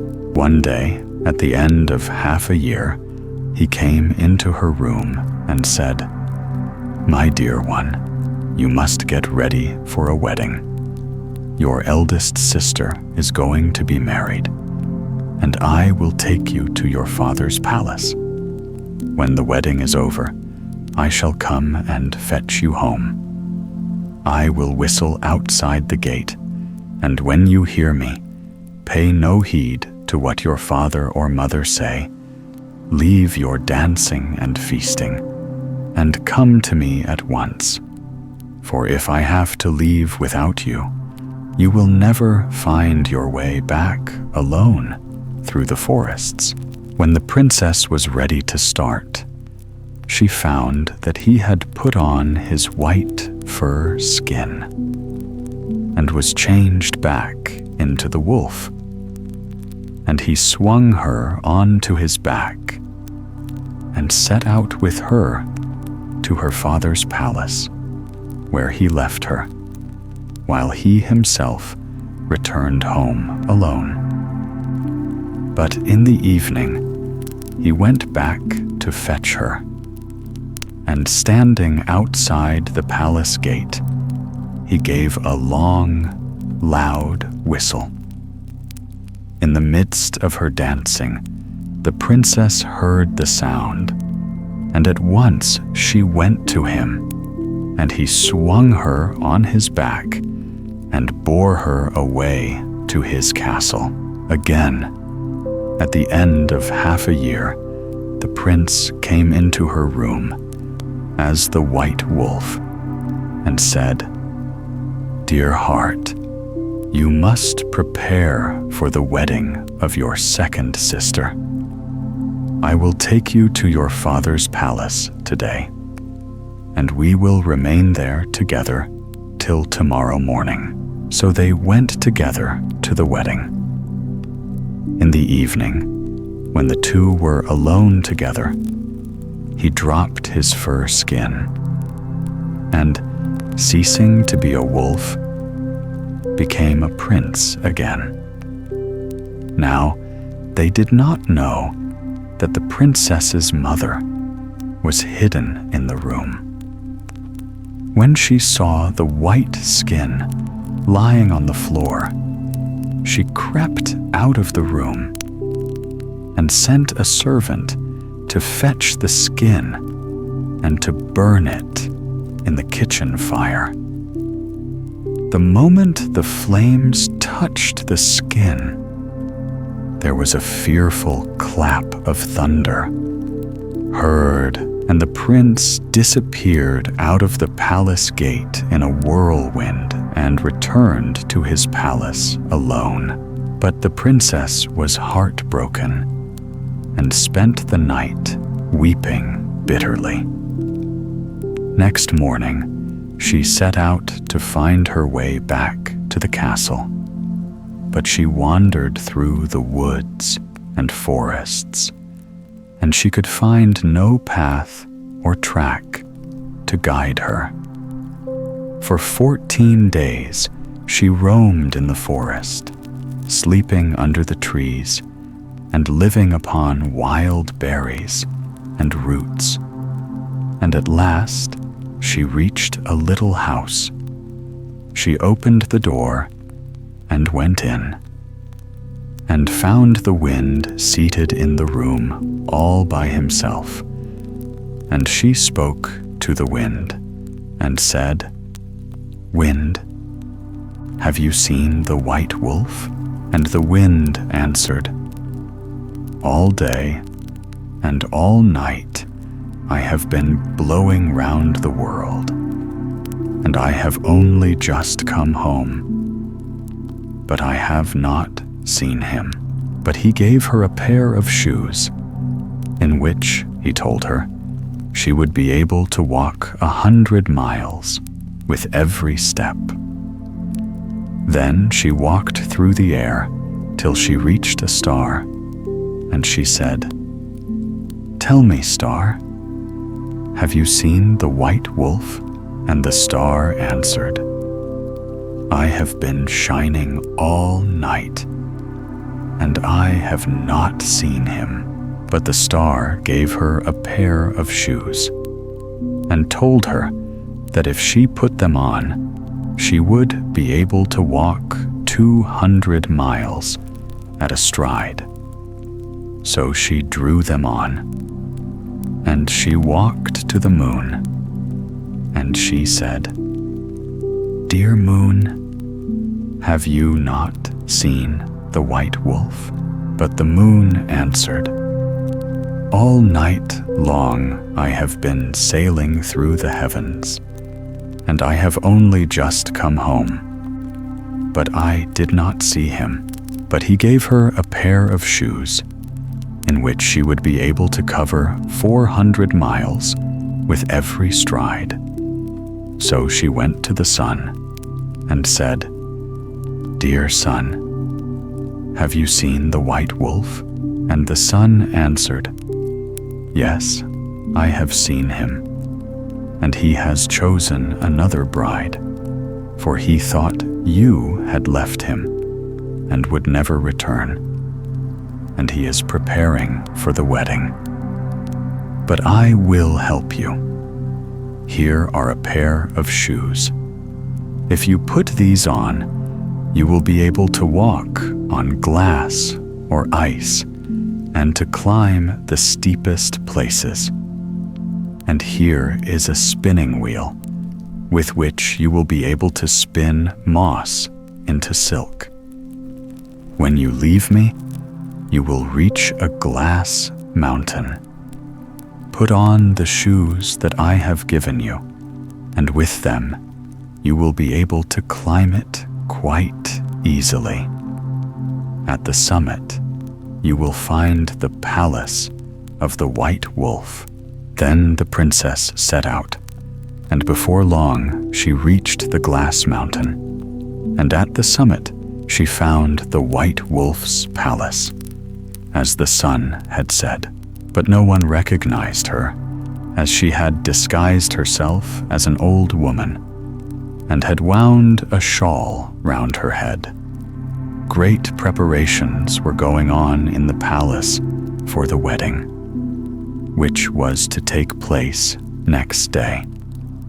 Then the princess, still disguised as an old woman, took out her spinning wheel and began to spin moss into silk. And as she spun, the new bride passed by, and seeing the moss turn into silk, she said to the old woman, "Little mother, I wish you would give me that spinning wheel." And the princess answered, "I will give it to you if you will allow me to sleep tonight on the mat outside the prince's door." And the bride replied, "Yes, you may sleep on the mat outside the door." So the princess gave her the spinning wheel. And that night, winding the shawl all round her, so that no one could recognize her, she lay down on the mat outside the white wolf's door. And when everyone in the palace was asleep, she began to tell the whole of her story. She told how she had been one of 3 sisters, and that she had been the youngest and the fairest of the 3, and that her father had betrothed her to a white wolf. And she told how she had gone first to the wedding of one sister, and then, with her husband, to the wedding of the other sister, and how her mother had ordered the servant to throw the white fur skin into the kitchen fire. And then she told of her wanderings through the forest, and of how she had sought the white wolf weeping, and how the wind and star and moon and sun had befriended her and had helped her to reach his palace. And when the white wolf heard all the story, he knew that it was his erstwife who had sought him and had found him, after such great dangers and difficulties. But he said nothing, for he waited till the next day, when many guests, kings and princes from far countries, were coming to his wedding. Then, when all the guests were assembled in the banqueting hall, he spoke to them and said, "Hearken to me, ye kings and princes, for I have something to tell you. I had lost the key of my treasure casket, so I ordered a new one to be made. But I have since found the old one. Now, which of these keys is the better?" Then all the kings and royal guests answered, "Certainly the old key is better than the new one." Then said the wolf, "If that is so, my former bride is better than my new one." And he sent for the new bride, and he gave her in marriage to one of the princes who was present. And then he turned to his guests and said, "And here is my former bride." And the beautiful princess was led into the room and seated beside him on his throne. I thought she had forgotten me, and that she would never return. But she has sought me everywhere, and now we are together once more. We shall never part again. Mohammed with the magic finger. Once upon a time, there lived a woman who had a son and a daughter. One morning she said to them, "I have heard of a town where there is no such thing as death. Let us go and dwell there." So she broke up her house and went away with her son and daughter. When she reached the city, the first thing she did was to look about and see if there was any churchyard. And when she found none, she exclaimed, "This is a delightful spot. We will stay here forever." By and by, her son grew to be a man, and he took for a wife a girl who had been born in the town. But after a little while, he grew restless and went away on his travels, leaving his mother, his wife, and his sister behind him. He had not been gone many weeks when one evening his mother said, "I am not well. My head aches dreadfully." "What did you say?" inquired her daughter-in-law.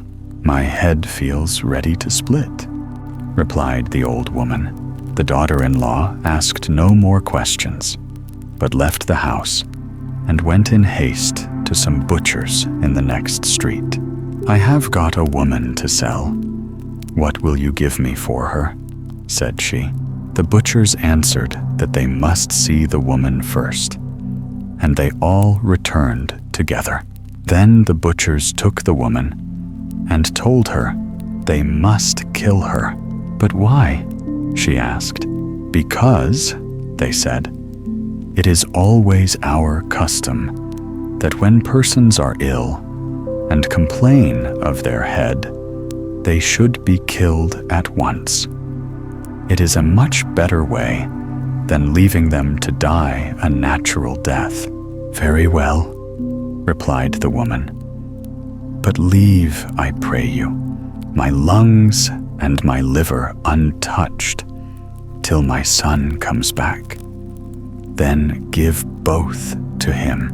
But the men took them out at once and gave them to the daughter-in-law, saying, "Put away these things till your husband returns."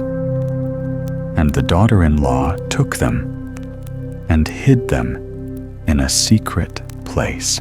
When the old woman's daughter, who had been in the woods, heard that her mother had been killed while she was out, she was filled with fright and ran away as fast as she could. At last, she reached a lonely spot far from the town, where she thought she was safe, and sat down on a stone and wept bitterly. As she was sitting, sobbing, a man passed by. "What is the matter, little girl? Answer me. I will be your friend."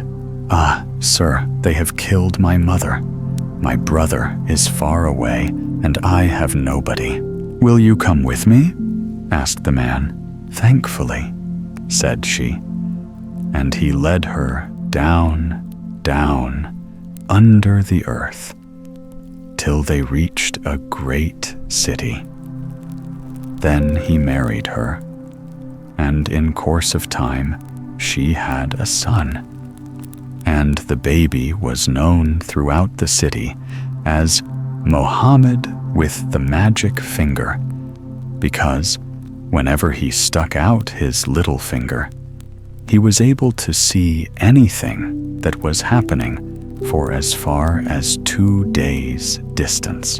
By and by, as the boy was growing bigger, his uncle returned from his long journey and went straight to his wife. "Where are my mother and sister?" he asked. But his wife answered, "Have something to eat first, and then I will tell you." But he replied, "How can I eat till I know what has become of them?" Then she fetched from the upper chamber a box full of money, which she laid before him, saying, "That is the price of your mother. She sold well." "What do you mean?" he gasped. "Oh, your mother complained one day that her head was aching. So I got in 2 butchers, and they agreed to take her. However, I have got her lungs and liver hidden till you came back in a safe place. And my sister? Well, while the people were chopping up your mother, she ran away, and I heard no more of her." "Give me my mother's liver and lungs," said the young man, and she gave them to him. Then he put them in his pocket and went away, saying, "I can stay no longer in this horrible town. I go to seek my sister."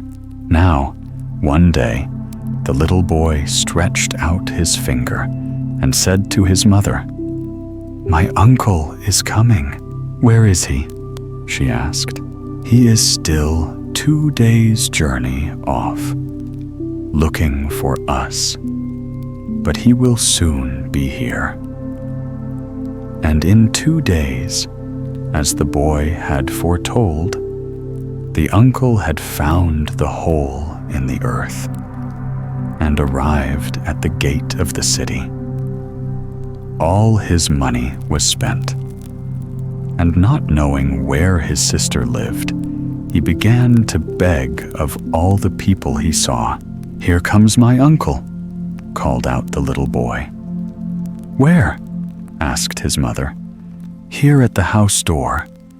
And the woman ran out and embraced him and wept over him. When they could both speak, he said, "My sister, were you by when they killed my mother?" "I was absent when they slew her," replied she, "and as I could do nothing, I ran away." "But you, my brother, how did you get here?" "By chance," he said, "after I had wandered far, but I did not know I should find you." "My little boy told me you were coming," she explained. "When you were yet 2 days distant, he alone of all men has that great gift." But she did not tell him that her husband could change himself into a serpent, a dog, or a monster whenever he pleased. He was a very rich man and possessed large herds of camels, goats, sheep, cattle, horses, and asses, all the best of their kind. And the next morning, the sister said, "Dear brother, go and watch our sheep, and when you are thirsty, drink their milk." "Very well," answered he, and he went. Soon after, she said again, "Dear brother, go and watch our goats." "But why? I like tending sheep better." "Oh, it is much nicer to be a goat herd," she said. So he took the goats out. When he was gone, she said to her husband, "You must kill my brother, for I cannot have him living here with me." "But, my dear, why should I? He has done me no harm. I wish you to kill him," she answered. "Or if not, I will leave." "Oh, all right then," said he. "Tomorrow I will change myself into a serpent and hide myself in the date barrel. And when he comes to fetch dates, I will sting him in the hand." "That will do very well," said she. When the sun was up next day, she called to her brother, "Go and mind the goats." "Yes, of course," he replied. But the little boy called out, "Uncle, I want to come with you." "Delighted," said the uncle. And they started together. After they had got out of sight of the house, the boy said to him, "Dear uncle, my father is going to kill you. He has changed himself into a serpent and has hidden himself in the date barrel. My mother has told him to do it." "And what am I to do?"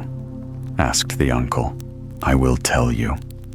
When we bring the goats back to the house, and my mother says to you, 'I am sure you must be hungry. Get a few dates out of the cask.' Just say to me, 'I am not feeling very well, Mohammed. You go and get them for me.'" So, when they reached the house, the sister came out to meet them, saying, "Dear brother, you must certainly be hungry. Go and get a few dates." But he answered, "I am not feeling very well. Mohammed, you go and get them for me." "Of course I will," replied the little boy, and ran at once to the cask. "No, no," his mother called after him. "Come here directly. Let your uncle fetch them himself." But the boy would not listen, and crying out to her, "I would rather get them," thrust his hand into the date cask. Instead of the fruit, it struck against something coy and slimy, and he whispered softly, "Keep still. It is I, your son."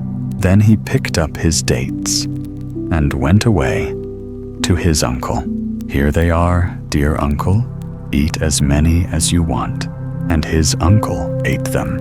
When he saw that the uncle did not mean to come near the cask, the serpent crawled out and regained his proper shape.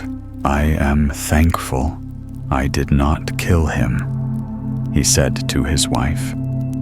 "For after all, he is my brother-in-law, and it would have been a great sin.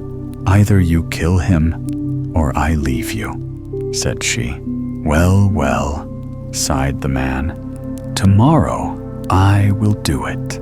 The woman let that night go by without doing anything further.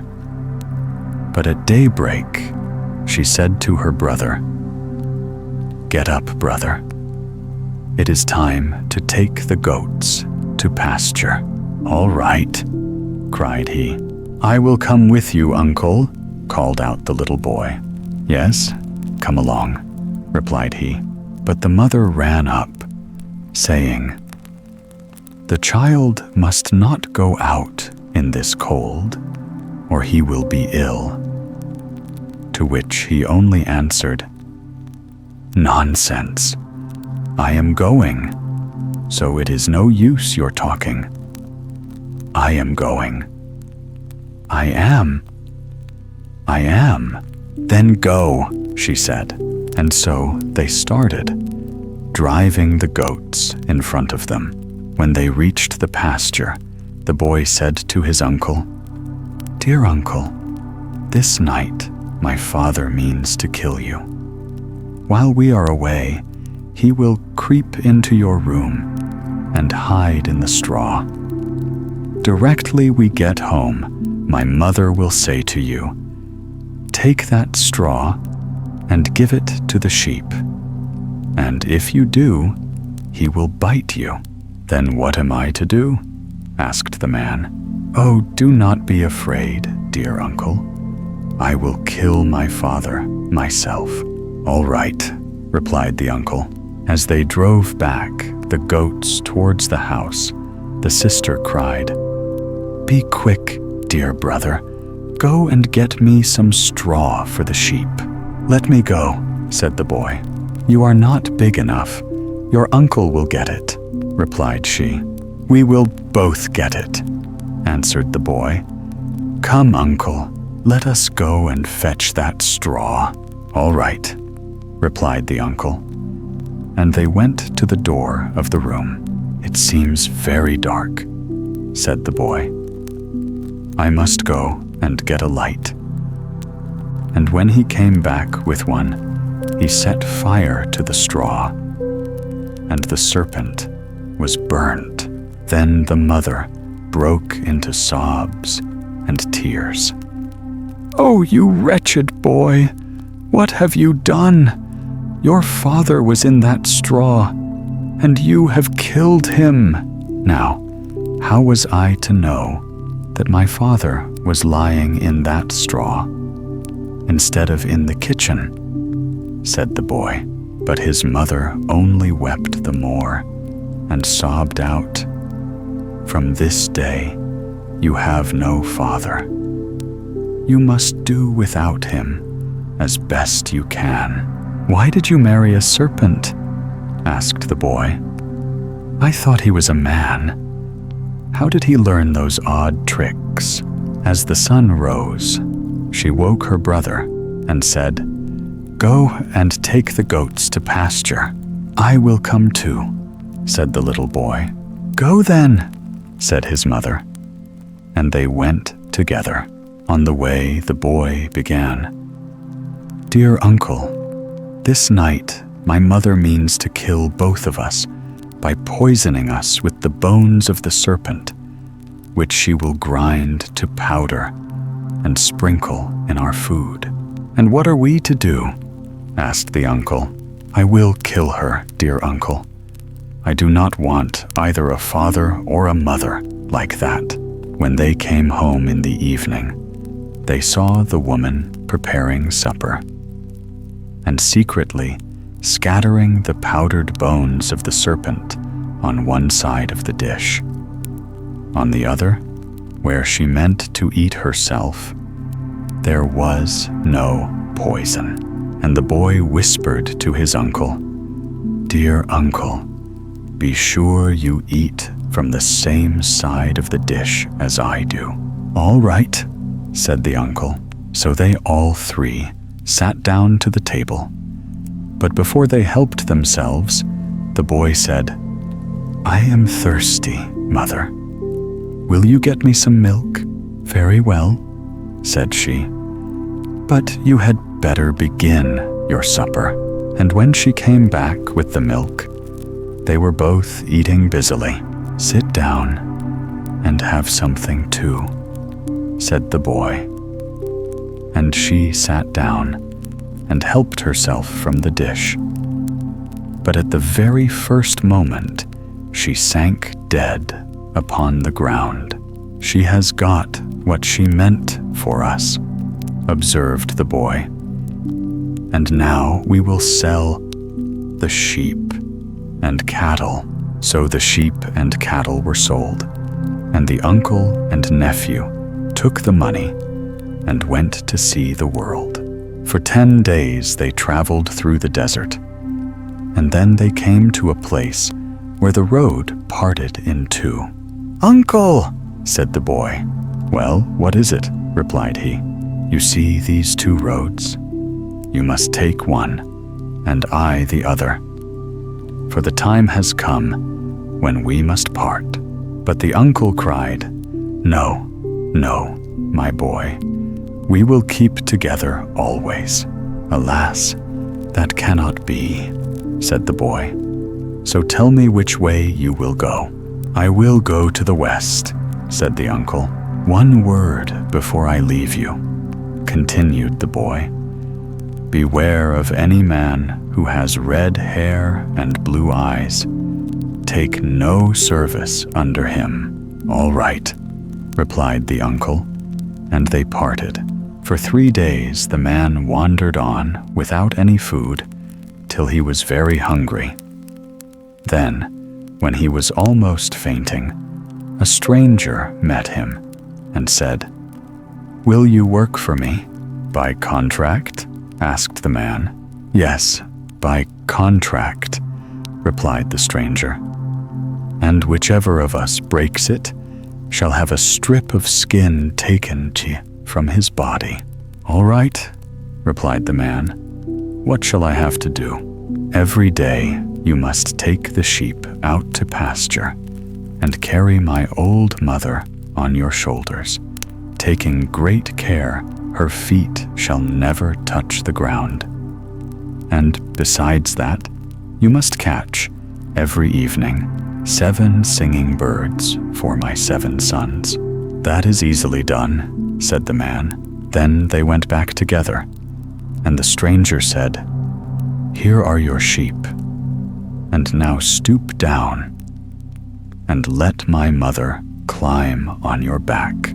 "Very good," answered Mohammed's uncle.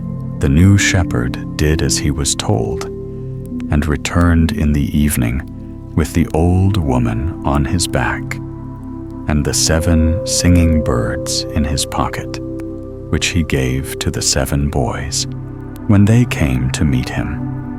So the days passed, each one exactly like the other. At last, one night, he began to weep and cried, "Oh, what have I done, that I should have to perform such hateful tasks?" And his nephew Mohammed saw him from afar and thought to himself, "My uncle is in trouble. I must go and help him." And the next morning he went to his master and said, "Dear master, I must go to my uncle, and I wish to send him here instead of myself, while I serve under his master. And that you may know it is he and no other man, I will give him my staff and put my mantle on him." "All right," said the master. Mohammed set out on his journey, and in 2 days he arrived at the place where his uncle was standing with the old woman on his back, trying to catch the birds as they flew past. And Mohammed touched him on the arm and spoke, "Dear uncle, did I not warn you never to take service under any blue-eyed, red-haired man? But what could I do?" asked the uncle. "I was hungry, and he passed, and we signed a contract." "Give the contract to me," said the young man. "Here it is," replied the uncle, holding it out. "Now," continued Mohammed, "let the old woman get down from your back." "Oh no, I mustn't do that," cried he. But the nephew paid no attention and went on talking. Do not worry yourself about the future. I see my way out of it all. And first, you must take my stick and my mantle and leave this place.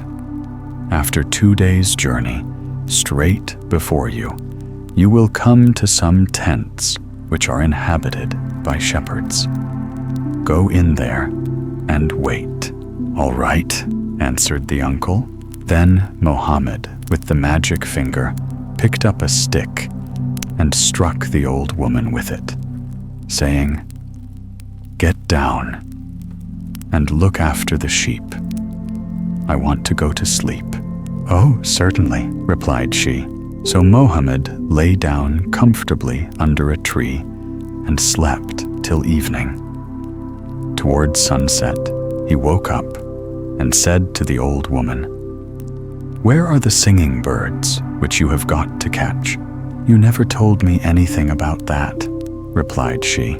Oh, didn't I? He answered. Well, it is part of your business, and if you don't do it, I shall just kill you. Of course I will catch them, cried she in a hurry, and ran about the bushes after the birds, till thorns pierced her foot, and she shrieked from pain, and exclaimed, Oh dear, how unlucky I am, and how abominably this man is treating me. However, at last she managed to catch the 7 birds and brought them to Mohammed, saying, Here they are, then now we will go back to the house, said he. When they had gone some way, he turned to her sharply, Be quick and drive the sheep home, for I do not know where their fold is. And she drove them before her. By and by, the young man spoke. Look here, old hag. If you say anything to your son about my having struck you, or about my not being the old shepherd, I'll kill you. Oh no, of course I won't say anything. When they got back, the son said to his mother, That is a good shepherd I've got, isn't he? Oh, a splendid shepherd, answered she. Why, look how fat the sheep are, and how much milk they give. Yes, indeed, replied the son, as he rose to get supper for his mother and the shepherd. In the time of Mohammed's uncle, the shepherd had had nothing to eat but the scraps left by the old woman. But the new shepherd was not going to be content with that. You will not touch the food till I have had as much as I want, whispered he. Very good, replied she. And when he had had enough, he said, Now, eat.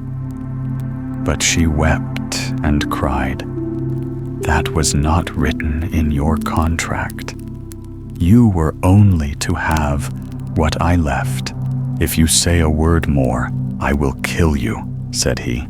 The next day, he took the old woman on his back and drove the sheep in front of him till he was some distance from the house, when he let her fall and said, Quick, go and mind the sheep.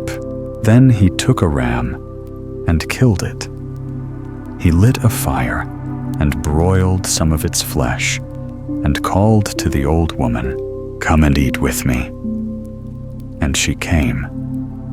But instead of letting her eat quietly, he took a large lump of the meat and rammed it down her throat with his crook, so that she died. And when he saw she was dead, he said, That is what you have got for tormenting my uncle, and left her lying where she was, while he went after the singing birds. It took him a long time to catch them, but at length he had the whole 7 hidden in the pockets of his tunic. and then he threw the old woman's body into some bushes and drove the sheep before him back to their fold. And when they drew near the house, the 7 boys came to meet him, and he gave a bird to each. "Why are you weeping?" asked the boys as they took their birds. "Because your grandmother is dead." And they ran and told their father. Then the man came up and said to Mohammed, "What was the matter? How did she die?" And Mohammed answered, "I was tending the sheep when she said to me, 'Kill me that ram. I am hungry.' So I killed it and gave her the meat. But she had no teeth, and it choked her." "But why did you kill the ram instead of one of the sheep?" asked the man. "What was I to do?" said Mohammed. "I had to obey orders." "Well, I must see to her burial," said the man. And the next morning, Mohammed drove out the sheep as usual, thinking to himself, "Thank goodness, I've got rid of the old woman. Now for the boys." All day long he looked after the sheep. And towards evening, he began to dig some little holes in the ground, out of which he took 6 scorpions. These he put in his pockets, together with 1 bird, which he caught. After this, he drove his flock home. When he approached the house, the boys came out to meet him as before, saying, "Give me my bird." And he put a scorpion into the hand of each, and it stung him, and he died. But to the youngest, only he gave a bird. As soon as he saw the boys lying dead on the ground, Mohammed lifted up his voice and cried loudly, "Help! Help! The children are dead!" And the people came running, saying, "What has happened? How have they died?" And Mohammed answered, "It was your own fault." The boys had been accustomed to birds, and in this bitter cold their fingers grew stiff and could hold nothing, so that the birds flew away, and their spirits flew with them. Only the youngest, who managed to keep tight hold of his bird, is still alive. And the father groaned and said, "I have borne enough. Bring no more birds, lest I lose the youngest also." "All right," said Mohammed. As he was driving the sheep out to grass, he said to his master, "Out there is a splendid pasture, and I will keep the sheep there for 2 or perhaps 3 days. So do not be surprised at our absence." "Very good," said the man. And Mohammed started. For 2 days he drove them on and on, till he reached his uncle and said to him, "Dear uncle, take these sheep and look after them. I have killed the old woman and the boys and the flock I have brought to you." Then Mohammed returned to his master, and on the way he took a stone and beat his own head with it till it bled, and bound his hands tight and began to scream. The master came running and asked, "What is the matter?" And Mohammed answered, "While the sheep were grazing, robbers came and drove them away. And because I tried to prevent them, they struck me on the head and bound my hands See how bloody I am." "What shall we do?" said the master. "Are the animals far off? So far that you are not likely ever to see them again," replied Mohammed. "This is the 4th day since the robbers came down. How should you be able to overtake them?" "Then go and herd the cows," said the man. "All right," replied Mohammed. And for 2 days he went. But on the 3rd day, he drove the cows to his uncle, first cutting off their tails. Only 1 cow he left behind him. "Take these cows, dear uncle," said he. "I am going to teach that man a lesson." "Well, I suppose you know your own business best," said the uncle. And certainly, he almost worried me to death. So Mohammed returned to his master, carrying the cows' tails tied up in a bundle on his back. When he came to the seashore, he stuck all the tails in the sand and went and buried the 1 cow, whose tail he had not cut off, up to her neck, leaving the tail projecting. After he had got everything ready, he began to shriek and scream as before, till his master and all the other servants came running to see what was the matter. "What in the world has happened?" they cried. "The sea has swallowed up the cows," said Mohammed, "and nothing remains but their tails. But if you are quick and pull hard, perhaps you may get them out again." The master ordered each man instantly to take hold of a tail. But at the first pull, they nearly tumbled backwards, and the tails were left in their hands. "Stop!" cried Mohammed. "You are doing it all wrong. You have just pulled off their tails, and the cows have sunk to the bottom of the sea. See if you can do it any better," said they. And Mohammed ran to the cow which he had buried in the rough grass, and took hold of her tail, and dragged the animal out at once. "There, that is the way to do it," said he. "I told you you knew nothing about it." The men slunk away, much ashamed of themselves. But the master came up to Mohammed. "Get you gone," he said. "There is nothing more for you to do. You have killed my mother. You have slain my children.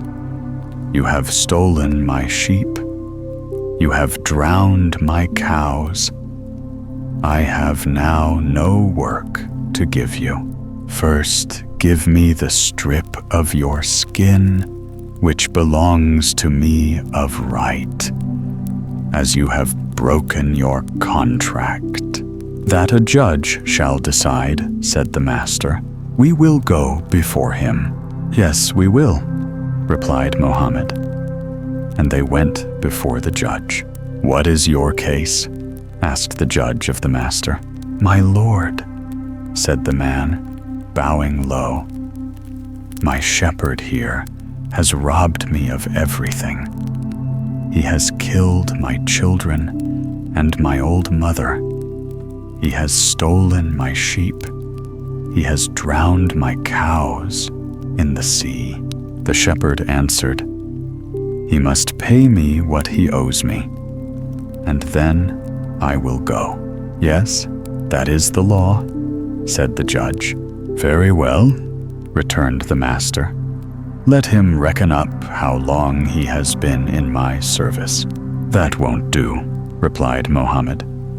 "I want my strip of skin, as we agreed in the contract."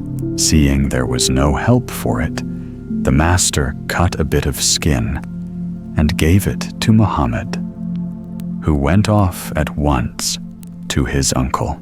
"Now we are rich, dear uncle," cried he. "We will sell our cows and sheep and go to a new country. This one is no longer the place for us." The sheep were soon sold, and the two comrades started on their travels. That night, they reached some Bedouin tents, where they had supper with the Arabs. Before they lay down to sleep, Mohammed called the owner of the tent aside. "Your greyhound will eat my strip of leather," he said to the Arab. "No, do not fear. But supposing he does? Well then, I will give him to you in exchange," replied the Arab. Mohammed waited till everyone was fast asleep. Then he rose softly, and tearing the bit of skin in pieces, threw it down before the greyhound, setting up wild shrieks as he did so. "O master, said I not well that your dog would eat my thong? Be quiet, don't make such a noise, and you shall have the dog." So Mohammed put a leash round his neck and led him away. In the evening, they arrived at the tents of some more Bedouin and asked for shelter. After supper, Mohammed said to the owner of the tent, "Your ram will kill my greyhound." "Oh no, he won't." "And supposing he does? Then you can take him in exchange." So in the night, Mohammed killed the greyhound and laid his body across the horns of the ram. Then he set up shrieks and yells till he roused the Arab, who said, "Take the ram and go away." Mohammed did not need to be told twice, and at sunset he reached another Bedouin encampment. He was received kindly, as usual, and after supper he said to his host, "Your daughter will kill my ram. Be silent. She will do nothing of the sort. My daughter does not need to steal meat. She has some every day. Very well, I will go to sleep, but if anything happens to my ram, I will call out. If my daughter touches anything belonging to my guest, I will kill her," said the Arab, and went to his bed. When everybody was asleep, Mohammed got up, killed the ram, and took out his liver, which he broiled on the fire. He placed a piece of it in the girl's hands and laid some more on her nightdress while she slept, and knew nothing about it. After this, he began to cry out loudly. "What is the matter? Be silent at once," called the Arab. "How can I be silent when my ram, which I loved like a child, has been slain by your daughter?" "But my daughter is asleep," said the Arab. "Well, go and see if she has not some of the flesh about her. If she has, you may take her in exchange for the ram." And as they found the flesh, exactly as Mohammed had foretold, the Arab gave his daughter a good beating, and then told her to get out of sight, for she was now the property of this stranger. They wandered in the desert till, at nightfall, they came to a Bedouin encampment, where they were hospitably bidden to enter. Before lying down to sleep, Mohammed said to the owner of the tent, "Your mare will kill my wife." "Certainly not. And if she does, Then you shall take the mare in exchange." When everyone was asleep, Mohammed said softly to his wife, "Maiden, I have got such a clever plan. I am going to bring in the mare and put it at your feet, and I will cut you just a few little flesh wounds so that you may be covered with blood, and everybody will suppose you to be dead. But remember that you must not make a sound, or we shall both be lost." This was done, and then Mohammed wept and wailed louder than ever.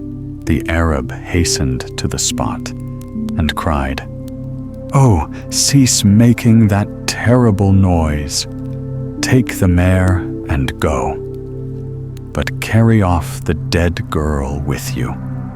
She can lie quite easily across the mare's back." Then Mohammed and his uncle picked up the girl and, placing her on the mare's back, led it away, being very careful to walk one on each side so that she might not slip down and hurt herself. After the Arab tents could be seen no longer, the girl sat up on the saddle and looked about her.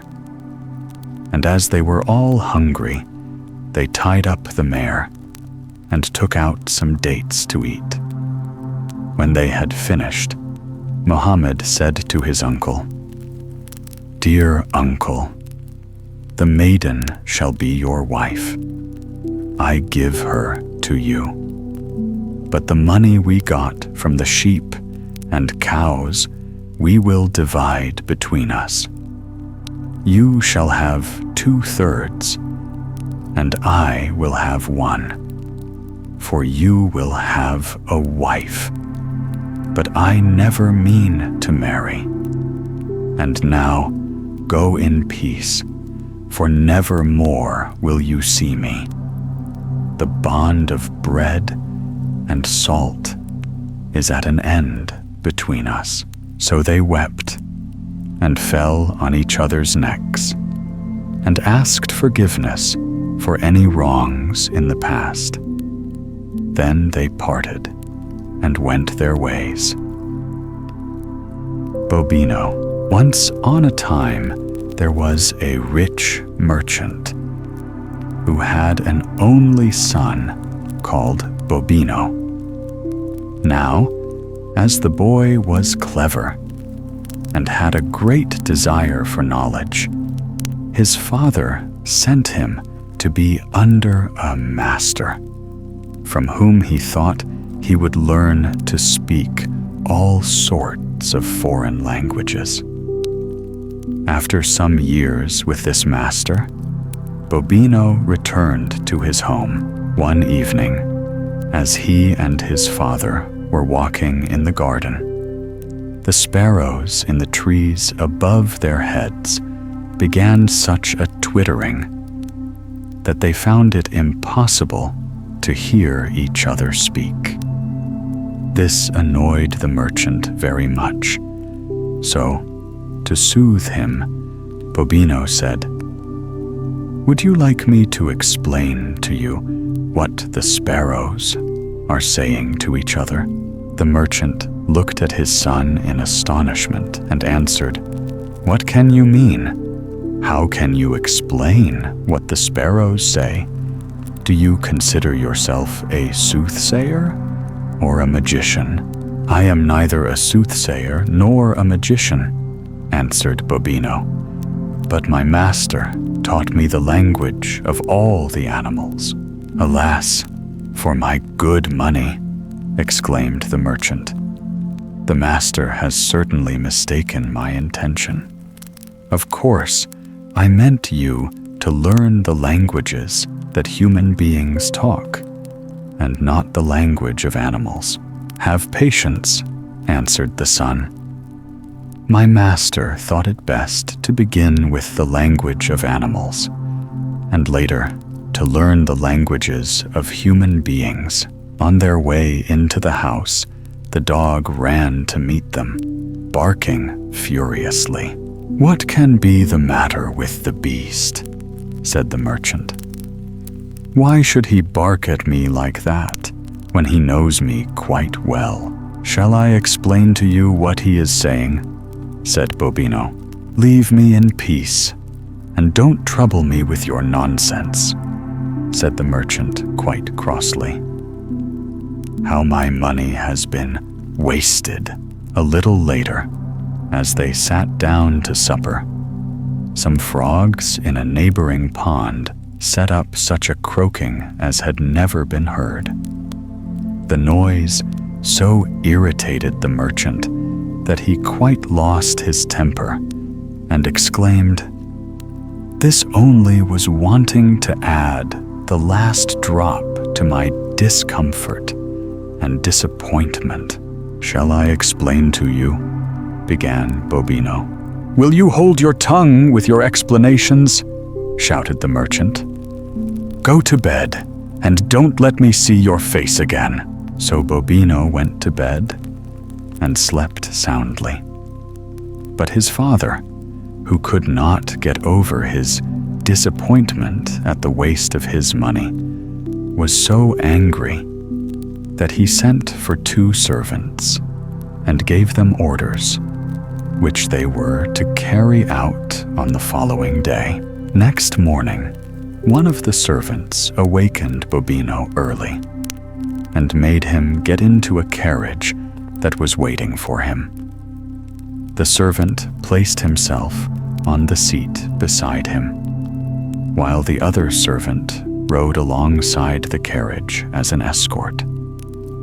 Bobino could not understand what they were going to do with him or where he was being taken, but he noticed that the servant beside him looked very sad, and his eyes were all swollen with crying. Curious to know the reason, he said to him, "Why are you so sad? And where are you taking me?" But the servant would say nothing. At last, moved by Bobino's entreaties, he said, "My poor boy, I am taking you to your death. And what is worse, I am doing so by the order of your father." "But why?" exclaimed Bobino. "Does he want me to die? What evil have I done him? Or what fault have I committed that he should wish to bring about my death?" "You have done him no evil," answered the servant. "Neither have you committed any fault, but he is half mad with anger, because in all these years of study, you have learnt nothing but the language of animals. He expected something quite different from you. That is why he is determined you shall die. If that is the case, kill me at once," said Bobino. "What is the use of waiting if it must be done? I have not the heart to do it," answered the servant. "I would rather think of some way of saving your life, and at the same time of protecting ourselves from your father's anger. By good luck, the dog has followed us. We will kill it and cut out the heart and take it back to your father. He will believe it is yours, and you, in the meantime, will have made your escape." When they had reached the thickest part of the wood, Bobino got out of the carriage, and having said goodbye to the servants, set out on his wanderings. On and on he walked, till at last, late in the evening, he came to a house where some herdsmen lived. He knocked at the door and begged for shelter for the night. The herdsmen, seeing how gentle a youth he seemed, made him welcome, and bade him sit down and share their supper. While they were eating it, the dog in the courtyard began to bark. Bobino walked to the window, listened attentively for a minute, and then, turning to the herdsman, said, "Send your wives and daughters at once to bed and arm yourselves as best you can, because at midnight a band of robbers will attack this house." The herdsmen were quite taken aback and thought that the youth must have taken leave of his senses. "How can you know," they said, "that a band of robbers mean to attack us? Who told you so?" "I know it from the dogs barking," answered Bobino. "I understand his language, and if I had not been here, the poor beast would have wasted his breath to no purpose. You had better follow my advice if you wish to save your lives and property." The herdsmen were more and more astonished, but they decided to do as Bobino advised. They sent their wives and daughters upstairs. Then, having armed themselves, they took up their position behind a hedge, waiting for midnight. Just as the clock struck 12, they heard the sound of approaching footsteps, and a band of robbers cautiously advanced towards the house. But the herdsmen were on the lookout. They sprang on the robbers from behind the hedge, and with blows from their cudgels soon put them to flight. You may believe how grateful they were to Bobino, to whose timely warning they owed their safety. They begged him to stay and make his home with them. But as he wanted to see more of the world, he thanked them warmly for their hospitality and set out once more on his wanderings. All day he walked, and in the evening he came to a peasant's house. While he was wondering whether he should knock and demand shelter for the night, he heard a great croaking of frogs in a ditch behind the house. Stepping to the back, he saw a very strange sight. 4 frogs were throwing a small bottle about from one to the other, making a great croaking as they did so. Bobino listened for a few minutes, and then knocked at the door of the house. It was opened by the peasant, who asked him to come in and have some supper. When the meal was over, his host told him that they were in great trouble, as his eldest daughter was so ill that they feared she could not recover. A great doctor, who had been passing that way some time before, had promised to send her some medicine that would have cured her.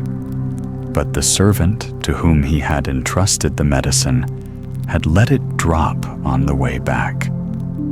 And now there seemed no hope for the girl. Then Bobino told the father of the small bottle he had seen the frogs play with, and that he knew that was the medicine which the doctor had sent to the girl. The peasant asked him how he could be sure of this, and Bobino explained to him that he understood the language of animals and had heard what the frogs said as they tossed the bottle about. So the peasant fetched the bottle from the ditch and gave the medicine to his daughter. In the morning, she was much better, and the grateful father did not know how to thank Bobino enough. But Bobino would accept nothing from him, and having said goodbye, set out once more on his wanderings. One day, soon after this, he came upon 2 men resting under a tree in the heat of the day. Being tired, he stretched himself on the ground at no great distance from them, and soon they all three began to talk to one another. In the course of conversation, Bobino asked the two men where they were going, and they replied that they were on their way to a neighboring town, where, that day, a new ruler was to be chosen by the people. While they were still talking, some sparrows settled on the tree under which they were lying. Bobino was silent and appeared to be listening attentively. At the end of a few minutes, he said to his companions, "Do you know what those sparrows are saying? They are saying that today one of us will be chosen ruler of that town." The men said nothing, but looked at each other. A few minutes later, seeing that Bobino had fallen asleep, they stole away and made with all haste for the town, where the election of a new ruler was to take place. A great crowd was assembled in the marketplace, waiting for the hour when an eagle should be let loose from a cage, for it had been settled that on whosoever house the eagle alighted, the owner of that house should become ruler of the town.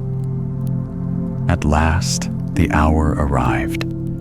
The eagle was set free, and all eyes were strained to see where it would alight. But circling over the heads of the crowd, it flew straight in the direction of a young man who was at that moment entering the town. This was none other than Bobino, who had awakened soon after his companions had left him and had followed in their footsteps. All the people shouted and proclaimed that he was their future ruler, and he was conducted by a great crowd to the governor's house, which was for the future to be his home. And here he lived happily and ruled wisely over the people. The Dog and the Sparrow. There was once upon a time a sheepdog whose master was so unkind that he starved the poor beast and ill-treated him in the cruelest manner. At last, the dog determined to stand this ill usage no longer, and one day he ran away from home. As he was trotting along the road, he met a sparrow who stopped him and said, "Brother, why do you look so sad?" The dog answered, "I am sad because I am hungry and have nothing to eat." "If that's all, dear brother," said the sparrow, "come to the town with me, and I'll soon get food for you." So they went together to the town, and when they came to a butcher's shop, the sparrow said to the dog, "You stand still, and I'll peck down a piece of meat for you." First, she looked all round to see that no one was watching her, and then she set to work to peck at a piece of meat that lay on the edge of a shelf, till at last it fell down. The dog seized it ravenously and ran with it to a dark corner where he gobbled it up in a very few minutes. When he had finished it, the sparrow said, "Now come with me to another shop, and I will get you a second piece, so that your hunger may be satisfied." When the dog had finished the second piece of meat, the sparrow asked him, "Brother, have you had enough now?" "Yes," replied the dog. I've had quite enough meat, but I haven't had any bread yet." The sparrow said, "You shall have as much bread as you like. Only come with me." Then she led him to a baker's shop and pecked so long at 2 rolls on a shelf that at last they fell down, and the dog ate them up. But still, his hunger was not appeased. So the sparrow took him to another baker's shop and got some more rolls for him. Then she asked him, "Well, brother, are you satisfied?" "Yes," he replied, "and now let us go for a little walk outside the town." So the two went for a stroll into the country. But the day was very hot, and after they had gone a short distance, the dog said, "I am very tired and would like to go to sleep." "Sleep, then," said the sparrow, "and I will keep watch meantime on the branch of a tree." So the dog lay down in the middle of the road and was soon fast asleep.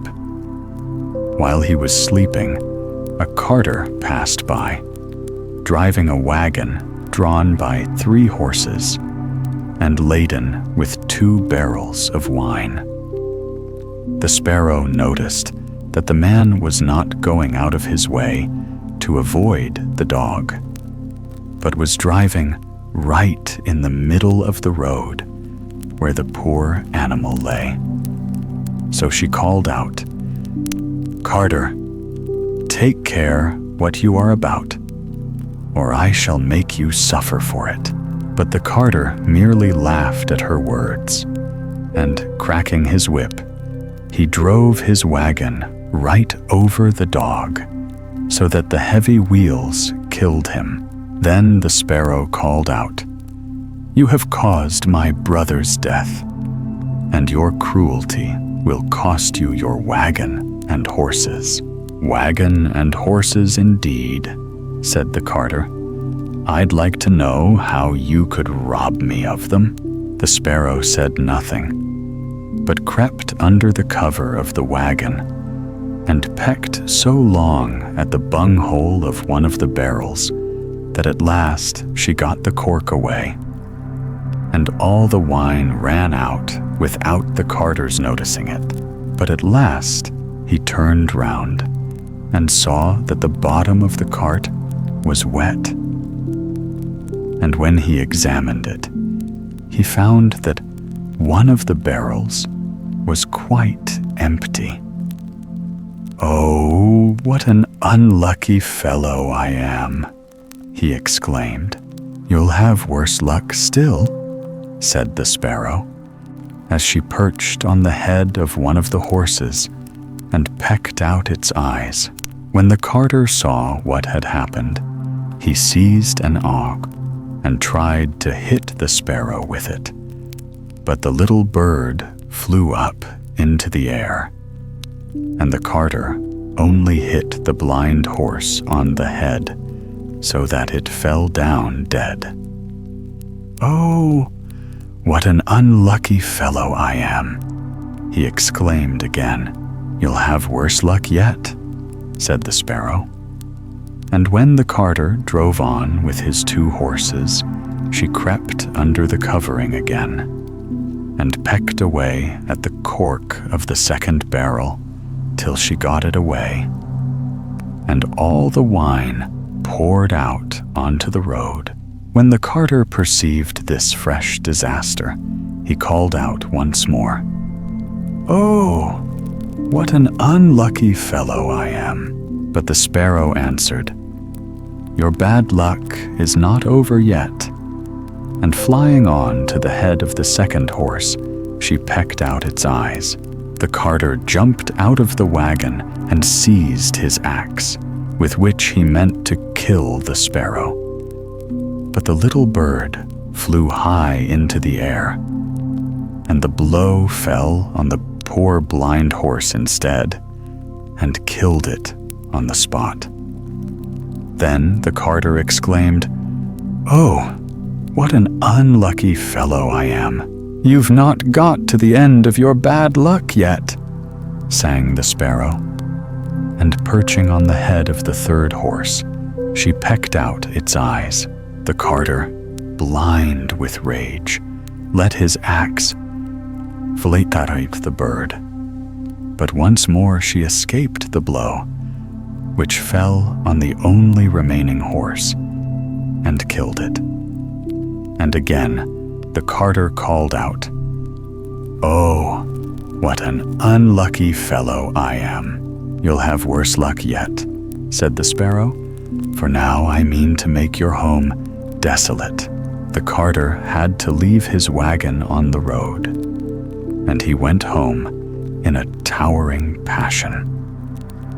As soon as he saw his wife, he called out, "Oh, what bad luck I have had! All my wine is spilt, and my horses are all 3 dead."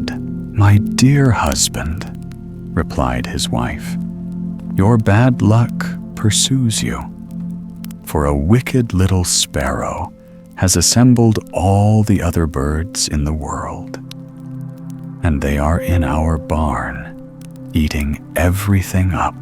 The carter went out to the barn where he kept his corn, and found it was just as his wife had said. Thousands and thousands of birds were eating up the grain, and in the middle of them sat the little sparrow. When he saw his old enemy, the carter cried out, "Oh, what an unlucky fellow I am!" "Not unlucky enough yet," answered the sparrow. "For mark my words, carter, your cruel conduct will cost you your life." And with these words, she flew into the air. The carter was much depressed by the loss of all his worldly goods, and sat down at the fire, plotting vengeance on the sparrow, while the little bird sat on the window ledge and sang in mocking tones, "Yes, carter, your cruel conduct will cost you your life." Then the carter seized his axe and threw it at the sparrow, but he only broke the window panes and did not do the bird a bit of harm. She hopped in through the broken window, and perching on the mantelpiece, she called out, "Yes, carter, it will cost you your life." The carter, quite beside himself with rage, flew at the sparrow again with his axe, but the little creature always eluded his blows, and he only succeeded in destroying all his furniture. At last, however, he managed to catch the bird in his hands. Then his wife called out, "Shall I wring her neck?" "Certainly not," replied her husband. "That would be far too easy a death for her. She must die in a far crueler fashion than that. I will eat her alive." And he suited the action to his words. But the sparrow fluttered and struggled inside him till she got up into the man's mouth, and then she popped out her head and said, "Yes, carter, it will cost you your life." The carter handed his wife the axe and said, "Wife, kill the bird in my mouth dead." The woman struck with all her might, but she missed the bird and hit the carter right on the top of his head, so that he fell down dead. But the sparrow escaped out of his mouth and flew away into the air. The story of the 3 sons of Holly. Till his 18th birthday, the young Neangir lived happily in a village about 40 miles from Constantinople. believing that Mohammed and Zinebi, his wife, who had brought him up, were his real parents. Neangir was quite content with his lot, though he was neither rich nor great, and unlike most young men of his age, had no desire to leave his home. He was therefore completely taken by surprise when one day Mohammed told him with many sighs that the time had now come for him to go to Constantinople and fix on a profession for himself. The choice would be left to him, but he would probably prefer either to be a soldier or one of the doctors learned in the law who explain the Quran to the ignorant people. "You know the holy book nearly by heart," ended the old man, "so that in a very short time you would be fitted to teach others. But write to us and tell us how you pass your life, and we, on our side, will promise never to forget you."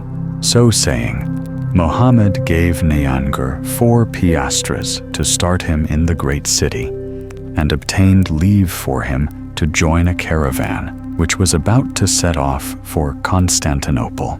The journey took some days, as caravans go very slowly. But at last, the walls and towers of the capital appeared in the distance. When the caravan halted, the travelers went their different ways, and Neangir was left, feeling very strange and rather lonely. He had plenty of courage and made friends very easily. Still, not only was it the first time he had left the village where he had been brought up, but no one had ever spoken to him of Constantinople, and he did not so much as know the name of a single street or of a creature who lived in it. Wondering what he was to do next, Neangir stood still for a moment to look about him, when suddenly a pleasant-looking man came up, and bowing politely, asked if the youth would do him the honor of staying in his house till he had made some plans for himself. Neangir, not seeing anything else he could do, accepted the stranger's offer and followed him home. They entered a large room where a girl of about 12 years old was laying 3 places at the table. "Zelida," said the stranger, "was I not quite right when I told you that I should bring back a friend to sup with us?" "My father," replied the girl, "you are always right in what you say, and what is better still, you never mislead others."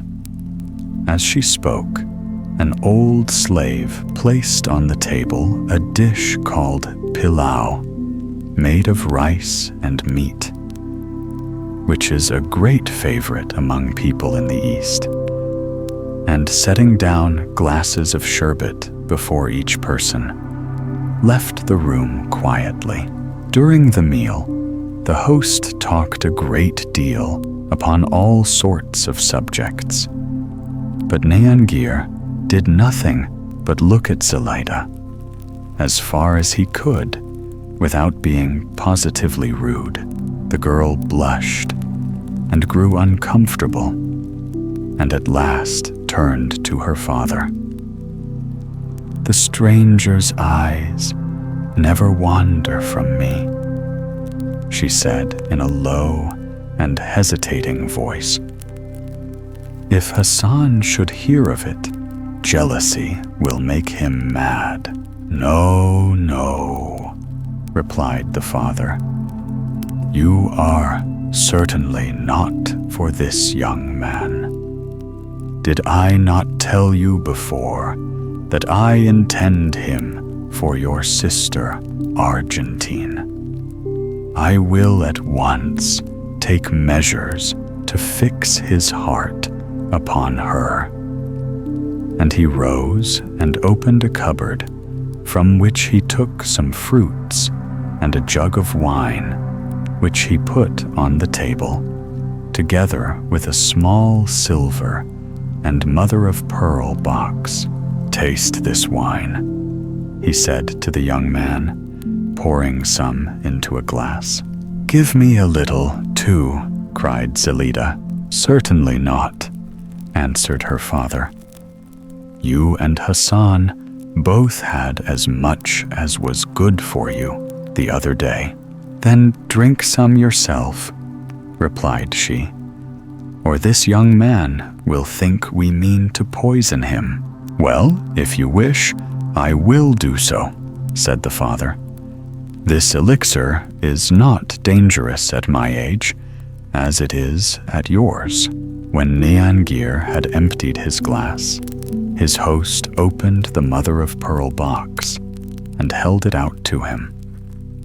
Neangir was beside himself with delight at the picture of a young maiden more beautiful than anything he had ever dreamed of. He stood speechless before it, while his breast swelled with a feeling quite new to him. His two companions watched him with amusement, until at last Neangir roused himself.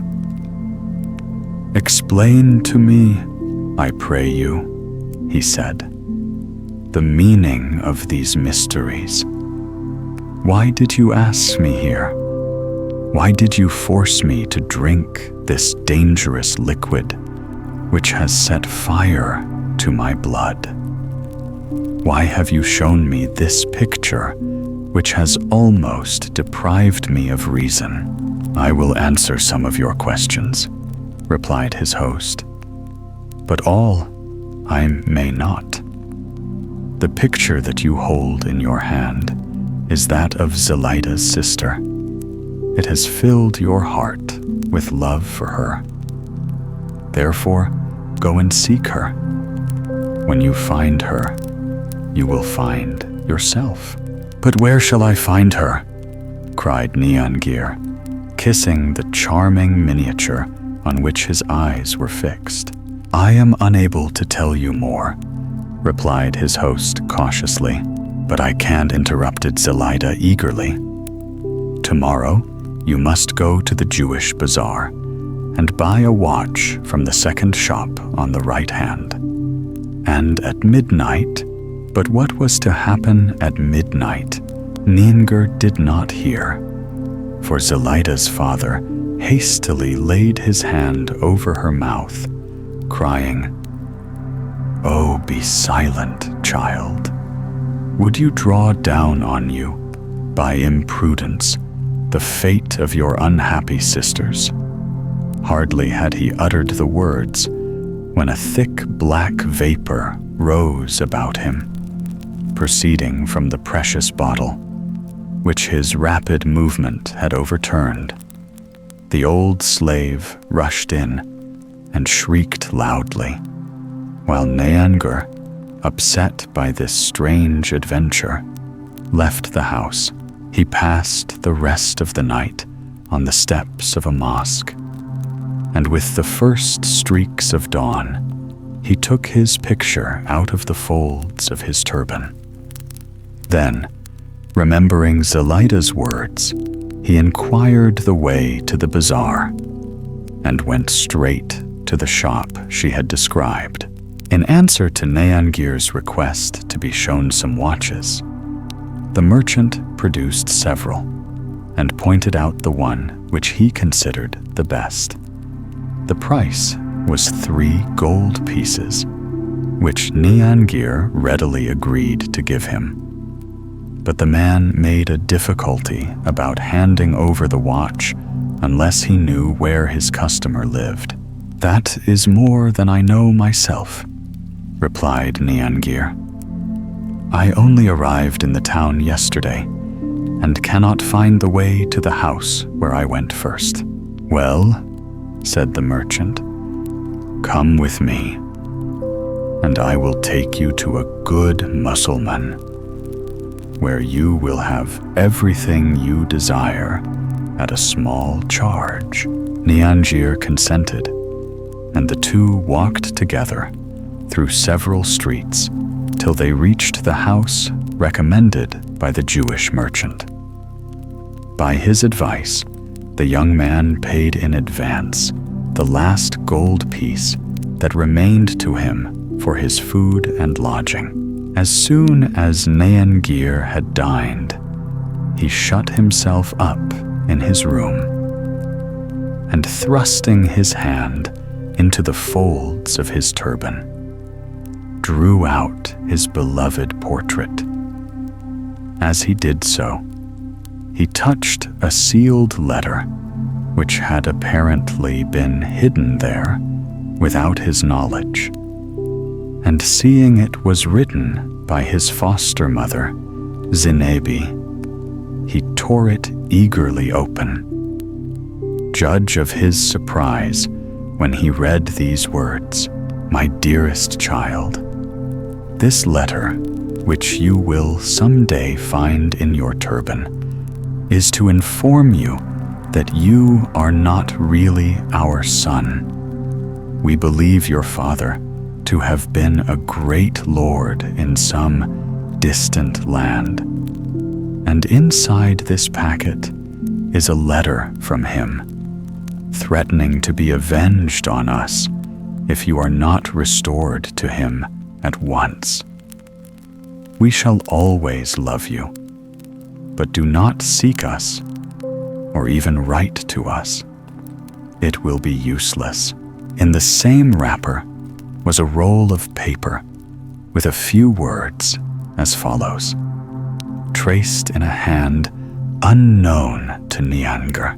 "Traitors, you are no doubt in league with those magicians who have stolen the 2 daughters of the unfortunate Sirocco, and have taken from them the talisman given them by their father. You have kept my son from me, but I have found out your hiding place, and swear by the Holy Prophet to punish your crime. The stroke of my scimitar is swifter than the lightning." The unhappy Niangir, on reading these 2 letters, of which he understood absolutely nothing, felt sadder and more lonely than ever.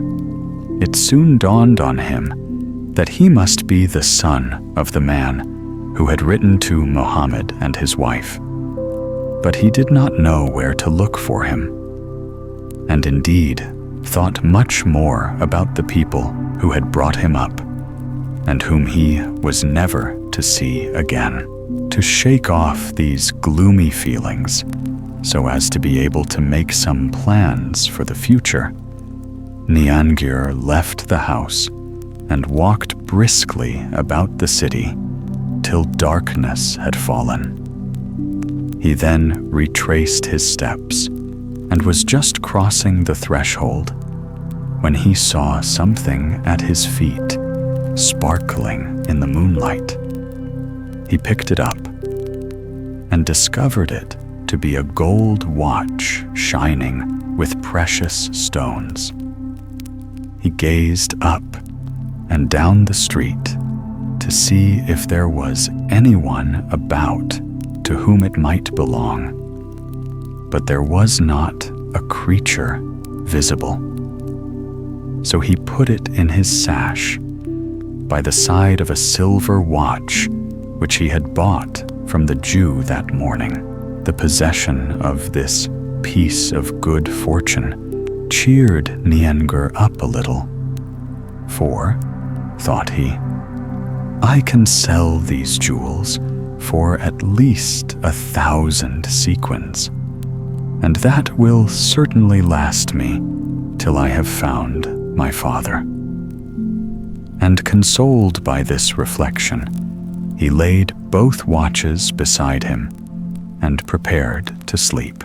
In the middle of the night, he awoke suddenly and heard a soft voice speaking, which seemed to come from one of the watches.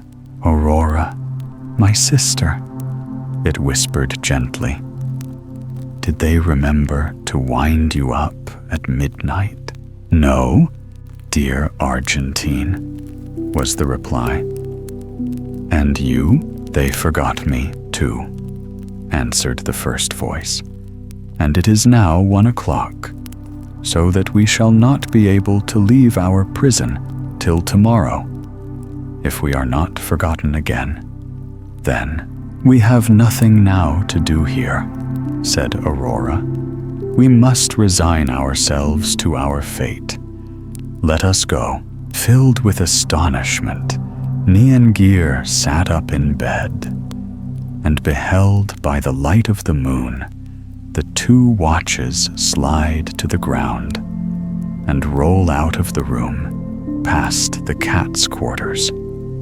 He rushed towards the door and on to the staircase, but the watches slipped downstairs without his seeing them, and into the street. He tried to unlock the door and follow them, but the key refused to turn. So he gave up the chase and went back to bed. The next day, all his sorrows returned with 10-fold force. He felt himself lonelier and poorer than ever, and in a fit of despair, he thrust his turban on his head, stuck his sword in his belt, and left the house determined to seek an explanation from the merchant who had sold him the silver watch. When Niangir reached the bazaar, he found the man he sought was absent from his shop, and his place filled by another Jew. "It is my brother you want," said he. "We keep the shop in turn, and in turn go into the city to do our business." "Ah, what business?" cried Niangir in a fury. "You are the brother of a scoundrel who sold me yesterday a watch that ran away in the night.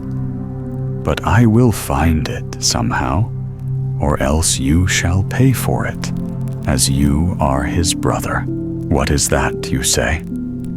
asked the Jew, around whom a crowd had rapidly gathered. "A watch that ran away.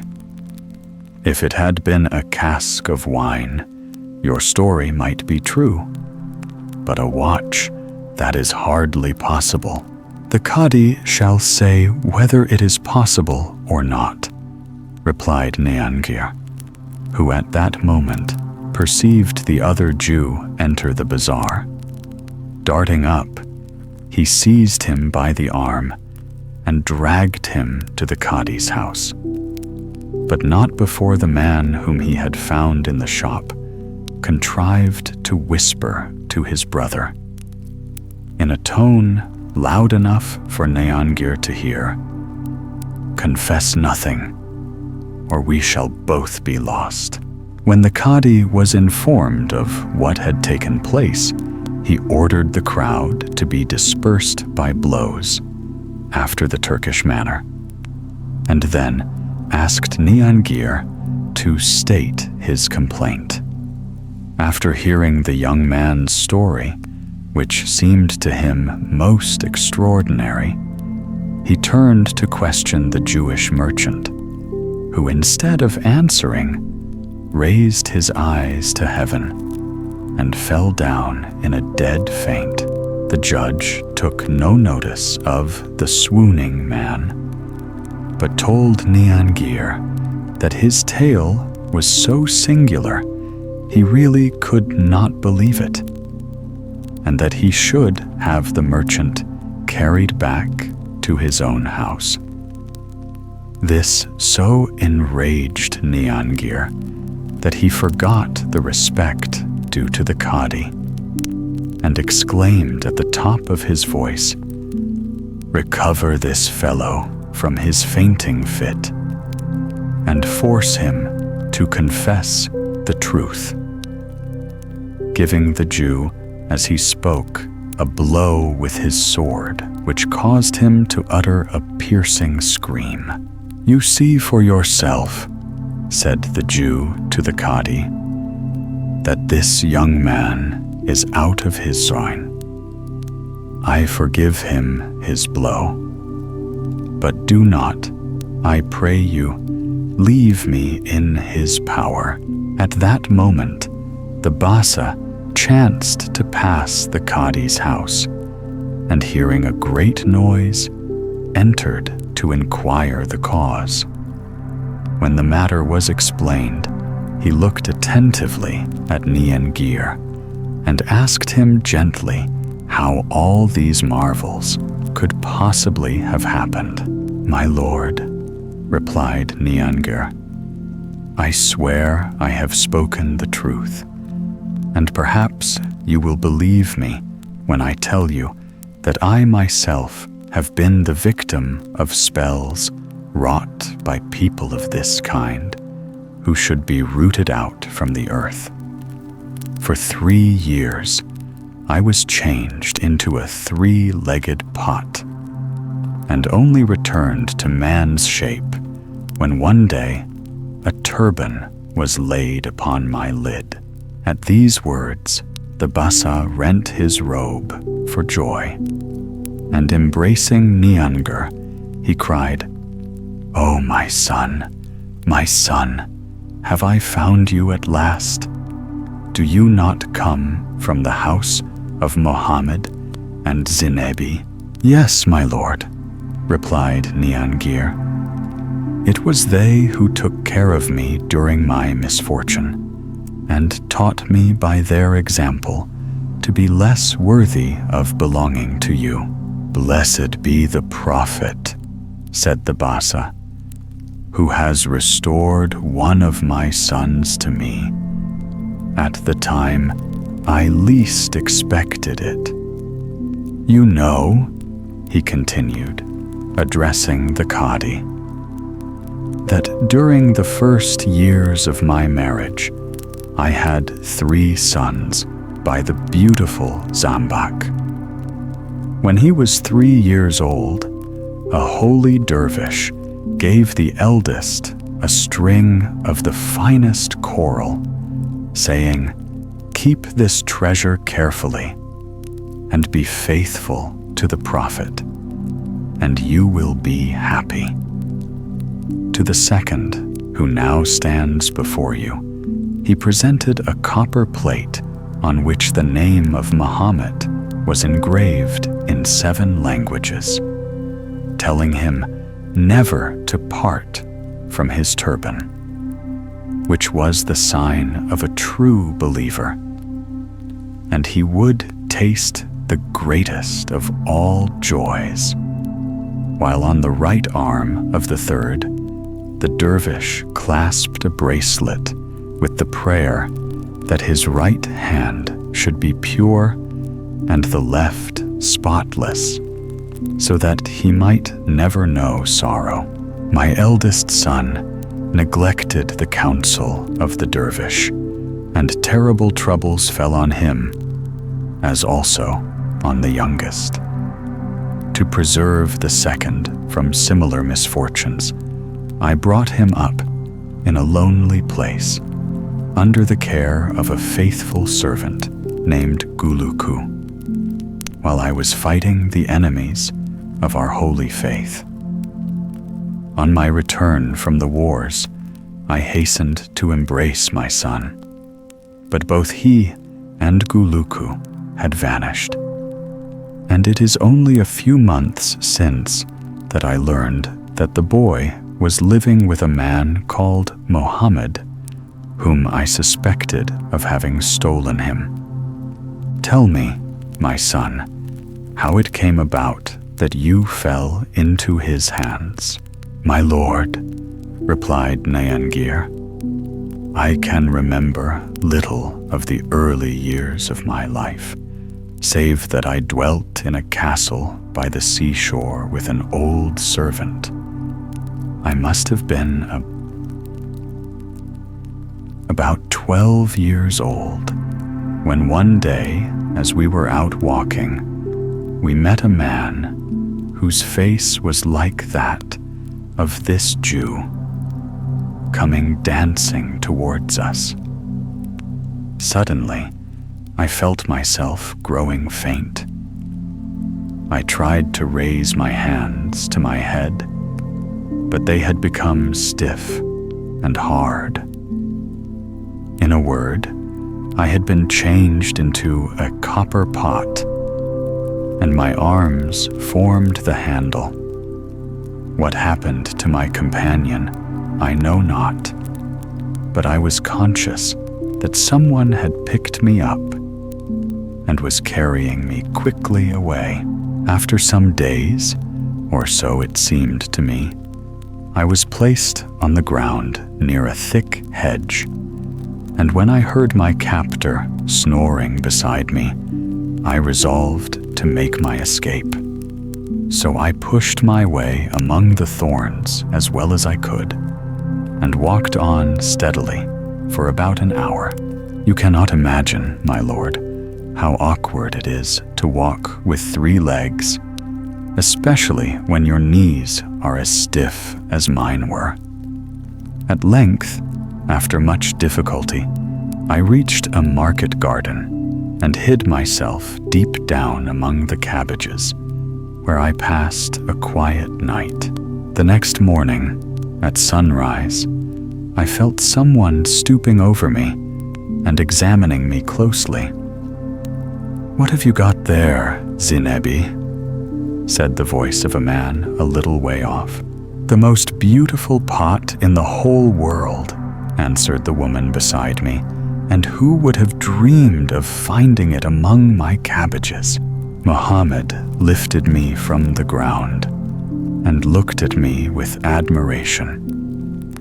That pleased me, for everyone likes to be admired, even if he is only a pot.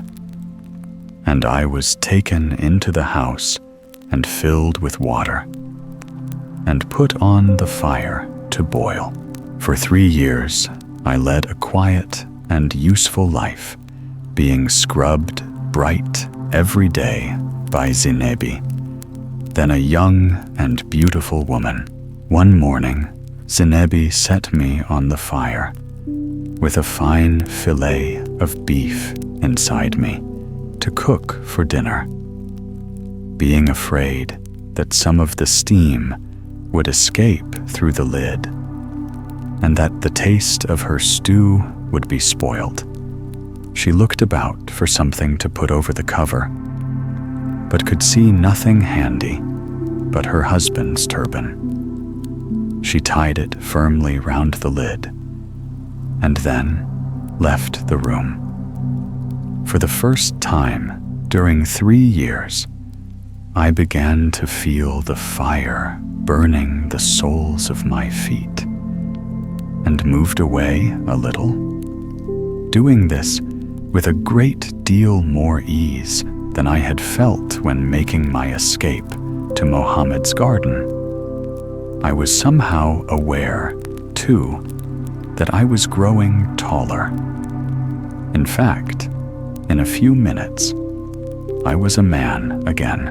After the 3rd hour of prayer, Mohammed and Zinebi both returned, and you can guess their surprise at finding a young man in the kitchen instead of a copper pot. I told them my story, which at first they refused to believe, but in the end, I succeeded in persuading them that I was speaking the truth. For 2 years more I lived with them, and was treated like their own son, till the day when they sent me to this city to seek my fortune. And now, my lords, here are the 2 letters which I found in my turban. Perhaps they may be another proof in favor of my story. Whilst Niangir was speaking, the blood from the Jew's wound had gradually ceased to flow.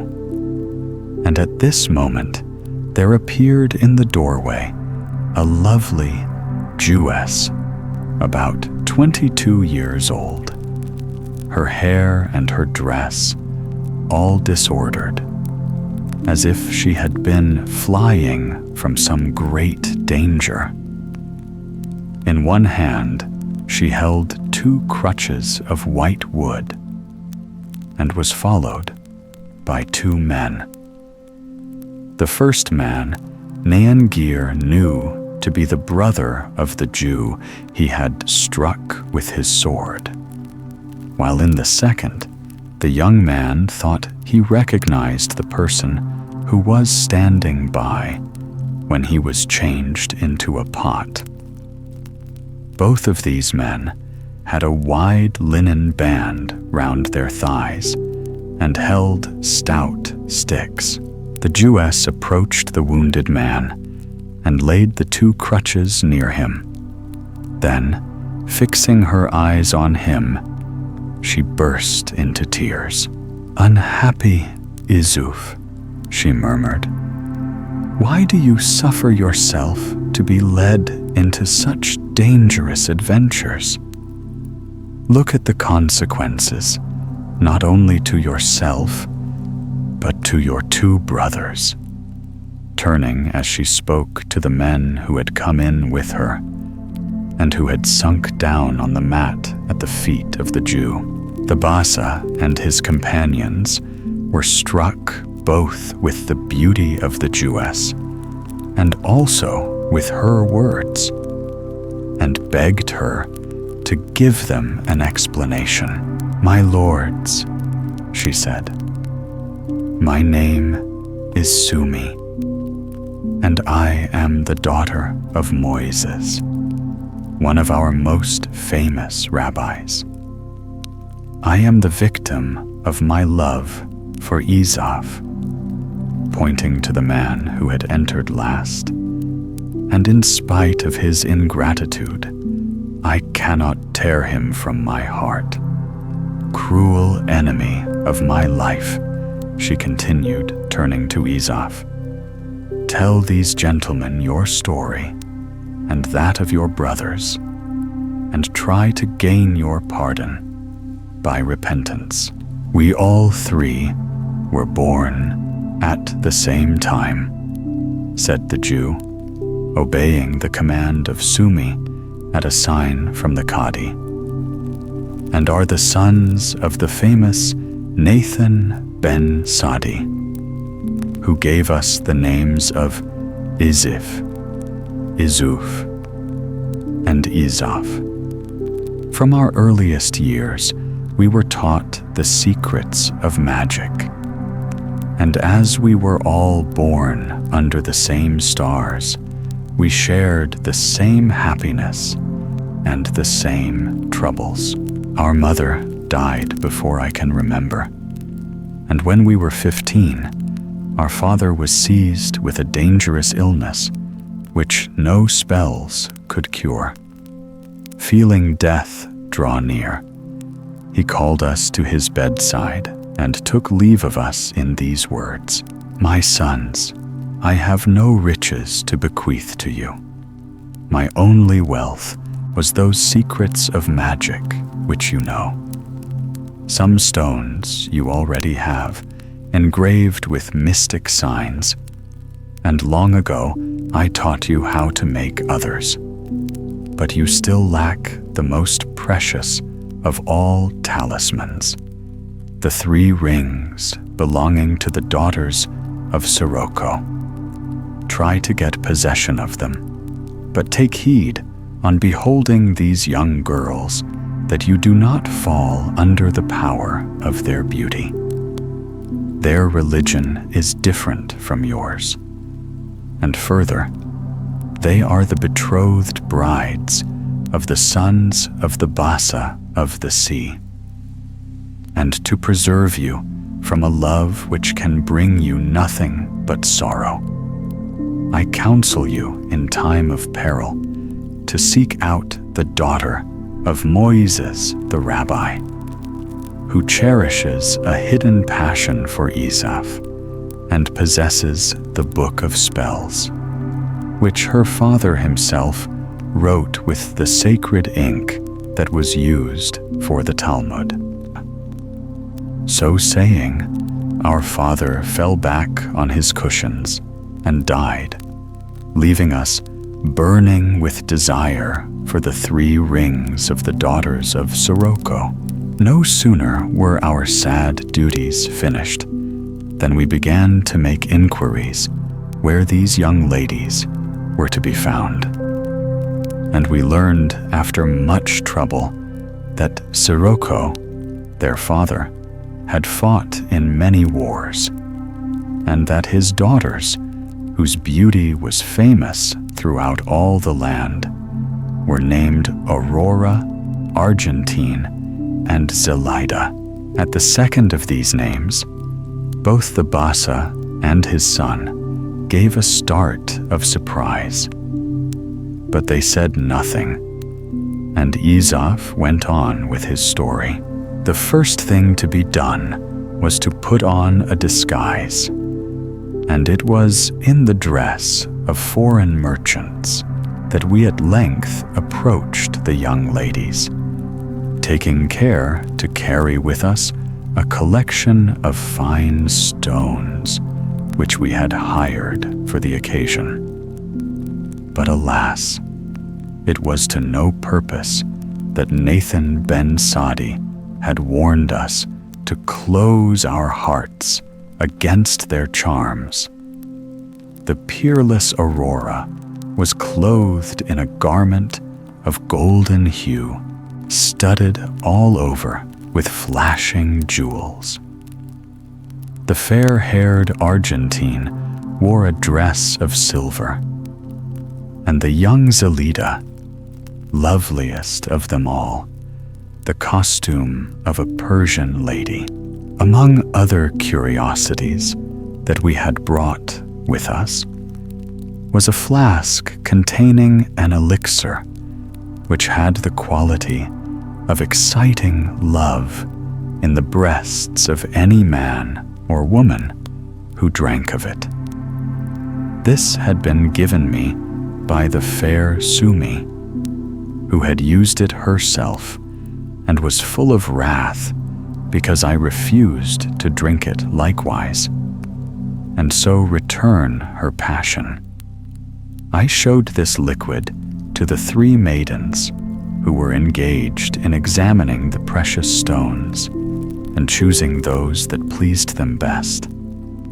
And I was in the act of pouring some in a crystal cup when Zelida's eyes fell on a paper wrapped round the flask containing these words: "Beware lest you drink this water with any other man than him who will one day be your husband." "Ah, traitor," she exclaimed, "what snare have you laid for me?" And glancing where her finger pointed, I recognized the writing of Sumi. By this time, my 2 brothers had already got possession of the rings of Aurora and Argentine in exchange for some merchandise which they coveted. And no sooner had the magic circles left their hands than the 2 sisters vanished completely. And in their place, nothing was to be seen but a watch of gold and one of silver. At this instant, the old slave whom we had bribed to let us enter the house rushed into the room, announcing the return of Zelida's father. My brothers, trembling with fright, hid the watches in their turbans, and while the slave was attending to Zelida, who had sunk fainting to the ground, we managed to make our escape. Fearing to be traced by the enraged Sirocco, we did not dare to go back to the house where we lodged, but took refuge with Sumi. "Unhappy wretches," cried she. "Is it thus that you have followed the counsels of your father? This very morning I consulted my magic books and saw you in the act of abandoning your hearts to the fatal passion which will one day be your ruin. No, do not think I will tamely bear this insult. It was I who wrote the letter which stopped Zelida in the act of drinking the elixir of love. As for you," she went on, turning to my brothers, "you do not yet know what those 2 watches will cost you. But you can learn it now, and the knowledge of the truth will only serve to render your lives still more miserable." As she spoke, she held out the sacred book written by Moises and pointed to the following lines. "If at midnight the watches are wound with the key of gold and the key of silver, they will resume their proper shapes during the first hour of the day. They will always remain under the care of a woman, and will come back to her wherever they may be. And the woman appointed to guard them is the daughter of Moises." My brothers were full of rage when they saw themselves outwitted, but there was no help for it. The watches were delivered up to Sumi, and they went their way, while I remained behind, curious to see what would happen. As night wore on, Sumi wound up both watches, and when midnight struck, Aurora and her sister made their appearance. They knew nothing of what had occurred, and supposed they had just awakened from sleep. But when Sumi's story made them understand their terrible fate, they both sobbed with despair, and were only consoled when Sumi promised never to forsake them. Then 1 o'clock sounded, and they became watches again. All night long, I was a prey to vague fears, and I felt as if something unseen was pushing me on. In what direction, I did not know. At dawn, I rose and went out, meeting Isif in the street, suffering from the same dread as myself. We agreed that Constantinople was no place for us any longer, and calling to Isif to accompany us, we left the city together, but soon determined to travel separately, so that we might not be so easily recognized by the spies of Sirocco. A few days later, I found myself at the door of an old castle near the sea, before which a tall slave was pacing to and fro. The gift of 1 or 2 worthless jewels loosened his tongue, and he informed me that he was in the service of the son of the Bassa of the sea, at that time making war in distant countries. The youth, he told me, had been destined from his boyhood to marry the daughter of Sirocco, whose sisters were to be the brides of his brothers, and went on to speak of the talisman that his charge possessed. But I could think of nothing but the beautiful Zelida, and my passion, which I thought I had conquered, awoke in full force. In order to remove this dangerous rival from my path, I resolved to kidnap him. And to this end, I began to act a madman, and to sing and dance loudly, crying to the slave to fetch the boy and let him see my tricks. He consented, and both were so diverted with my antics that they laughed till the tears ran down their cheeks, and even tried to imitate me. Then I declared I felt thirsty, and begged the slave to fetch me some water. And while he was absent, I advised the youth to take off his turban, so as to cool his head. He complied gladly, and in the twinkling of an eye was changed into a pot. A cry from the slave warned me that I had no time to lose if I would save my life, so I snatched up the pot and fled with it like the wind. You have heard, my lords, what became of the pot, so I will only say now that when I awoke, it had disappeared. But I was partly consoled for its loss by finding my two brothers fast asleep, not far from me. How did you get here? I inquired. And what has happened to you since we parted? Alas, replied Izov, we were passing a wayside inn, from which came sounds of songs and laughter. And fools that we were. We entered and sat down.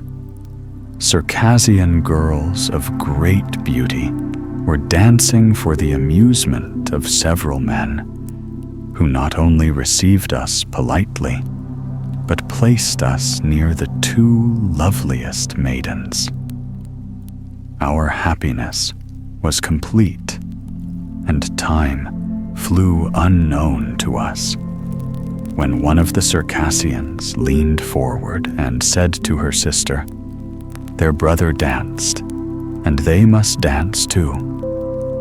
What they meant by these words, I know not, but perhaps you can tell us. I understand quite well, I replied.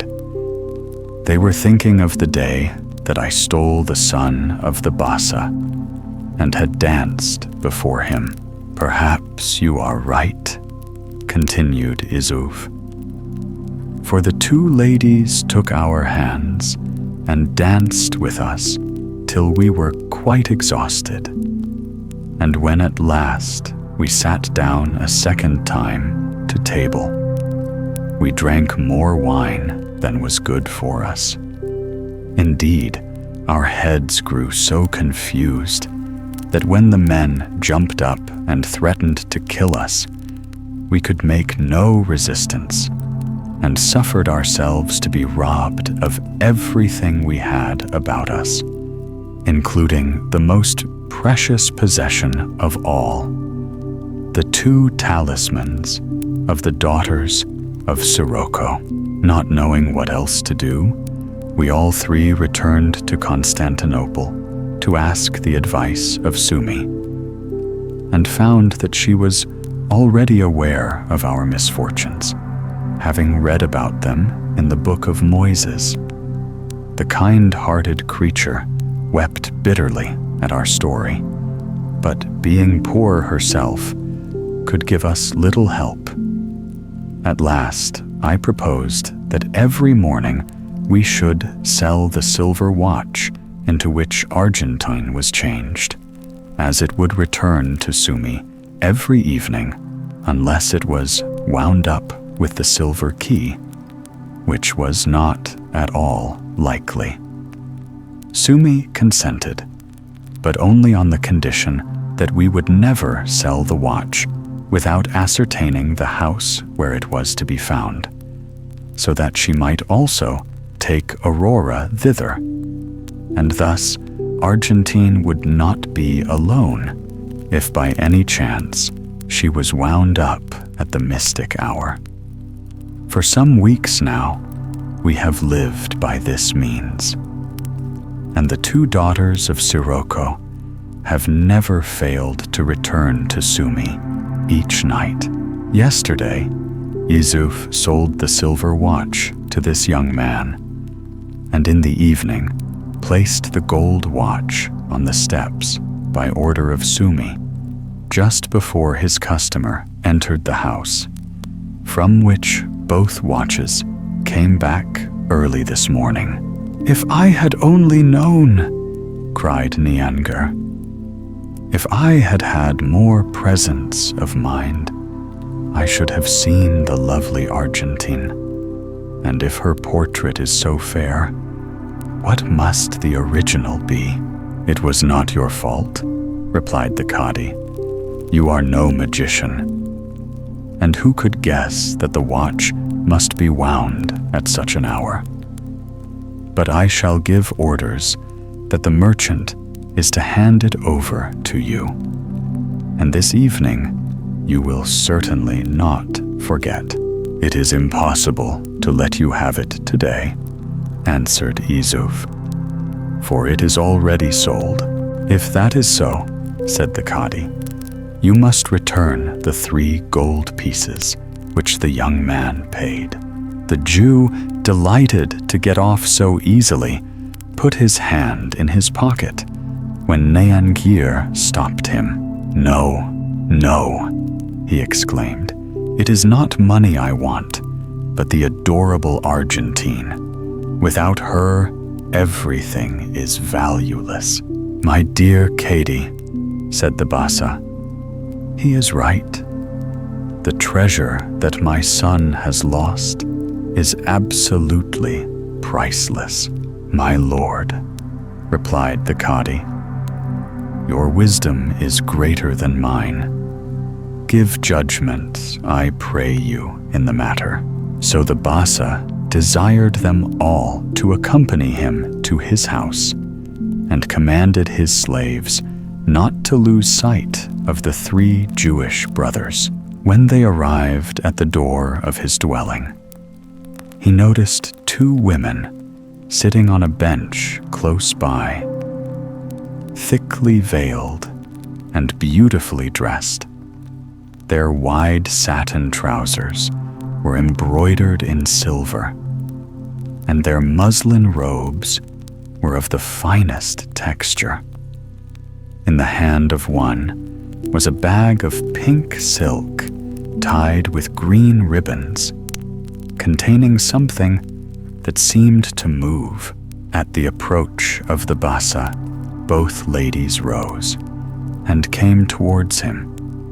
Then the one who held the bag addressed him, saying, "Noble lord, buy, I pray you, this bag, without asking to see what it contains." "How much do you want for it?" asked the Bassa. 300 sequins, replied the unknown. At these words, the Bassa laughed contemptuously and passed on without speaking. "You will not repent of your bargain," went on the woman. "Perhaps if we come back tomorrow, you will be glad to give us the 400 sequins we shall then ask. And the next day, the price will be 500. "Come away," said her companion, taking hold of her sleeve. "Do not let us stay here any longer. It may cry, and then our secret will be discovered." And so saying, the 2 young women disappeared. The Jews were left in the front hall under the care of the slaves, and Nianger and Sumi followed the Bassa inside the house, which was magnificently furnished. At one end of a large, brilliantly lighted room, a lady of about 35 years old reclined on a couch, still beautiful, in spite of the sad expression of her face. "Incomparable Zambak," said the Bassa, going up to her. "Give me your thanks, for here is the lost son, for whom you have shed so many tears." But before his mother could clasp him in her arms, Niangir had flung himself at her feet. "Let the whole house rejoice with me," continued the Bassa, "and let my 2 sons, Ibrahim and Hassan, be told, that they may embrace their brother." "Alas, my lord," said Zambak, "do you forget that this is the hour when Hassan weeps on his hand, and Ibrahim gathers up his coral beads?" "Let the command of the Prophet be obeyed," replied the Bassa. "Then we will wait till the evening." "Forgive me, noble lord," interrupted Sumi. "But what is this mystery? With the help of the Book of Spells, perhaps I may be of some use in the matter." "Sumi," answered the Bassa, "I owe you already the happiness of my life. Come with me then, and the sight of my unhappy sons will tell you of our trouble better than any words of mine." The Bassa rose from his divan and drew aside the hangings leading to a large hall, closely followed by Niangir and Sumi. There they saw 2 young men, one about 17 and the other 19 years of age. The younger was seated before a table, his forehead resting on his right hand, which he was watering with his tears. He raised his head for a moment when his father entered, and Niangir and Sumi both saw that this hand was of ebony. The other young man was occupied busily in collecting coral beads, which were scattered all over the floor of the room. And as he picked them up, he placed them on the same table where his brother was sitting. He had already gathered together 98 beads and thought they were all there, when they suddenly rolled off the table and he had to begin his work over again.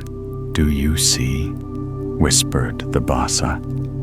"For 3 hours daily, one collects these coral beads, and for the same space of time, the other laments over his hand, which has become black. And I am wholly ignorant what is the cause of either misfortune." "Do not let us stay here," said Sumi. "Our presence must add to their grief. But permit me to fetch the Book of Spells, which I feel sure will tell us not only the cause of their malady, but also its cure." The Bassa readily agreed to Sumi's proposal, but Niangir objected strongly. "If Sumi leaves us," he said to his father, "I shall not see my beloved Argentine when she returns tonight with the fair Aurora. And life is an eternity till I behold her." "Be comforted," replied Sumi. "I will be back before sunset, and I leave you my adored Izaf as a pledge." Scarcely had the Jewess left Niangir when the old female slave entered the hall where the 3 Jews still remained carefully guarded, followed by a man whose splendid dress prevented Niangir from recognizing at first as the person in whose house he had dined 2 days before. But the woman he knew at once to be the nurse of Zelida. He started eagerly forward, but before he had time to speak, the slave turned to the soldier she was conducting. "My lord," she said, "those are the men. I have tracked them from the house of the Qadi to this palace. They are the same. I am not mistaken. Strike and avenge yourself." As he listened, the face of the stranger grew scarlet with anger. He drew his sword, and in another moment would have rushed on the Jews. When Neangir and the slaves of the Basa seized hold of him. "What are you doing?" cried Neangir. "How dare you attack those whom the Basa has taken under his protection?" "Ah, my son," replied the soldier, "the Basa would withdraw his protection if he knew that these wretches have robbed me of all I have dearest in the world.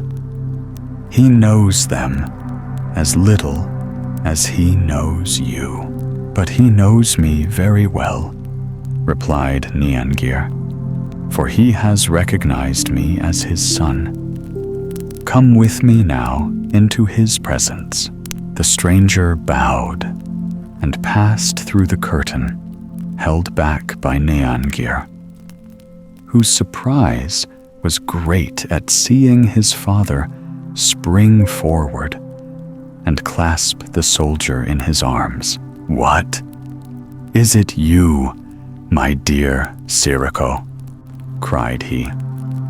"I believed you had been slain in that awful battle when the followers of the Prophet were put to flight.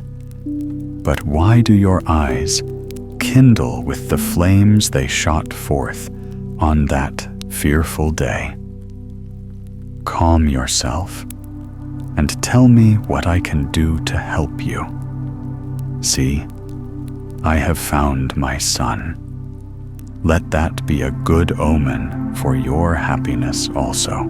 "I did not guess," answered Sirocco, "that the son you have so long mourned had come back to you. Some days since the Prophet appeared to me in a dream, floating in a circle of light. And he said to me, 'Go tomorrow at sunset to the Galata gate, and there you will find a young man whom you must bring home with you. He is the second son of your old friend, the Basa of the sea, and that you may make no mistake. Put your fingers in his turban, and you will feel the plaque on which my name is engraved in 7 different languages.'" "I did as I was bid," went on Sirocco, "and so charmed was I with his face and manner that I caused him to fall in love with Argentine, whose portrait I gave him. But at the moment when I was rejoicing in the happiness before me, and looking forward to the pleasure of restoring you your son, some drops of the elixir of love were spilt on the table, and caused a thick vapor to arise, which hid everything. When it had cleared away, he was gone. This morning, my old slave informed me that she had discovered the traitors who had stolen my daughters from me, and I hastened hither to avenge them. But I place myself in your hands and will follow your counsel. Fate will favor us, I am sure, said the Basa.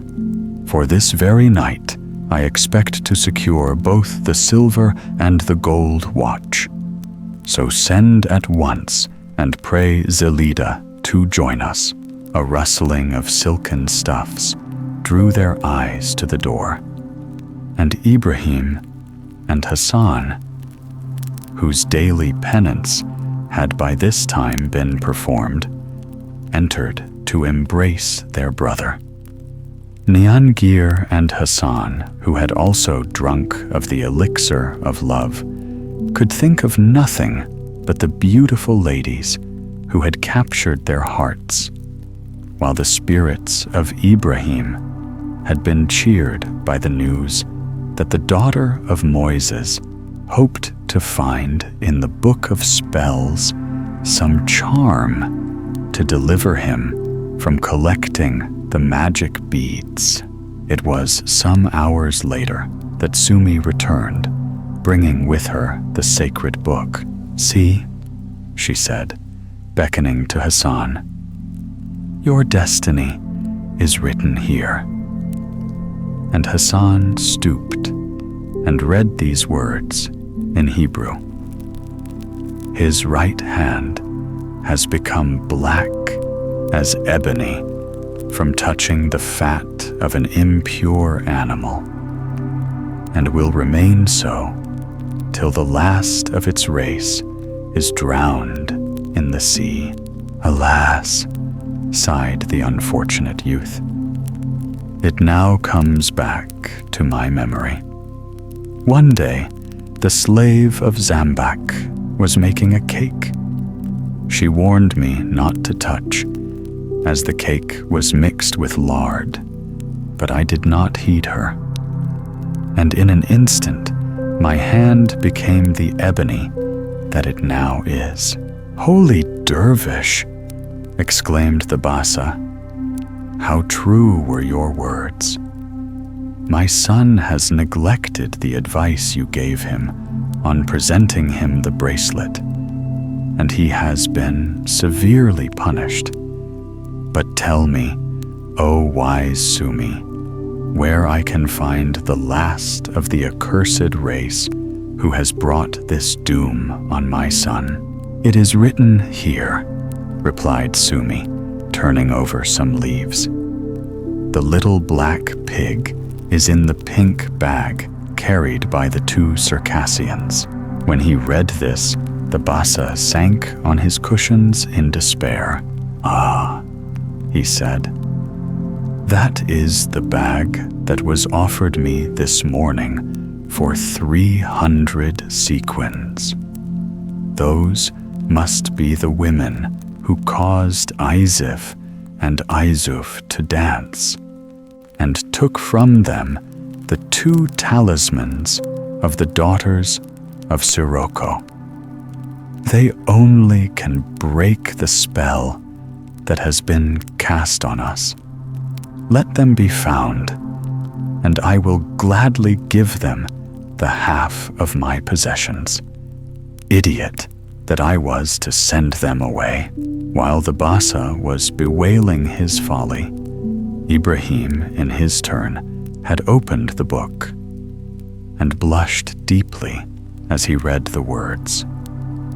"The chaplet of beads has been defiled by the game of odd and even. Its owner has tried to cheat by concealing one of the numbers. Let the faithless Moslem seek forever the missing bead." "Oh, heaven!" cried Ibrahim. "That unhappy day rises up before me. I had cut the thread of the chaplet while playing with Aurora. Holding the 99 beads in my hand, she guessed. Odd. And in order that she might lose, I let one bead fall from my hand. Since then, I have sought it daily, but it never has been found." "Holy dervish!" cried the Bassa. "How true were your words. From the time that the sacred chaplet was no longer complete, my son has borne the penalty. But may not the book of spells teach us how to deliver Ibrahim also? Listen, said Sumi. This is what I find. The coral bead lies in the 5th fold of the dress of yellow brocade. Ah, what good fortune, exclaimed the Bassa. We shall shortly see the beautiful aurora, and Ibrahim shall at once search in the 5th fold of her yellow brocade. For it is she, no doubt, of whom the book speaks. As the Jewess closed the book of Moses, Zelida appeared, accompanied by a whole train of slaves and her old nurse. At her entrance, Hassan, beside himself with joy, flung himself on his knees and kissed her hand. My lord, he said to the Bassa, pardon me these transports. No elixir of love was needed to inflame my heart. Let the marriage rite make us speedily one. My son, are you mad? Asked the Bassa. As long as the misfortunes of your brothers last, shall you alone be happy. And whoever heard of a bridegroom with a black hand?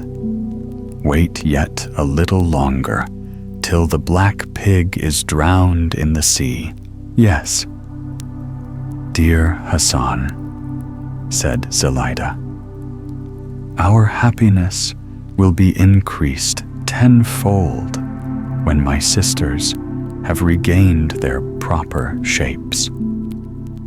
And here is the elixir which I have brought with me, so that their joy may equal ours. And she held out the flask to the Bassa, who had it closed in his presence.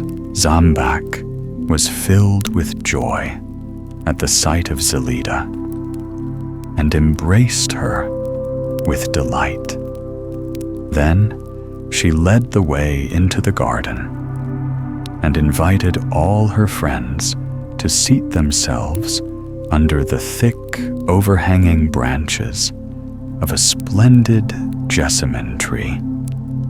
No sooner, however, were they comfortably settled than they were astonished to hear a man's voice speaking angrily on the other side of the wall. Ungrateful girls, it said. Is this the way you treat me? Let me hide myself forever. This cave is no longer dark enough or deep enough for me. A burst of laughter was the only answer. And the voice continued, what have I done to earn such contempt? Was this what you promised me when I managed to get for you the talismans of beauty?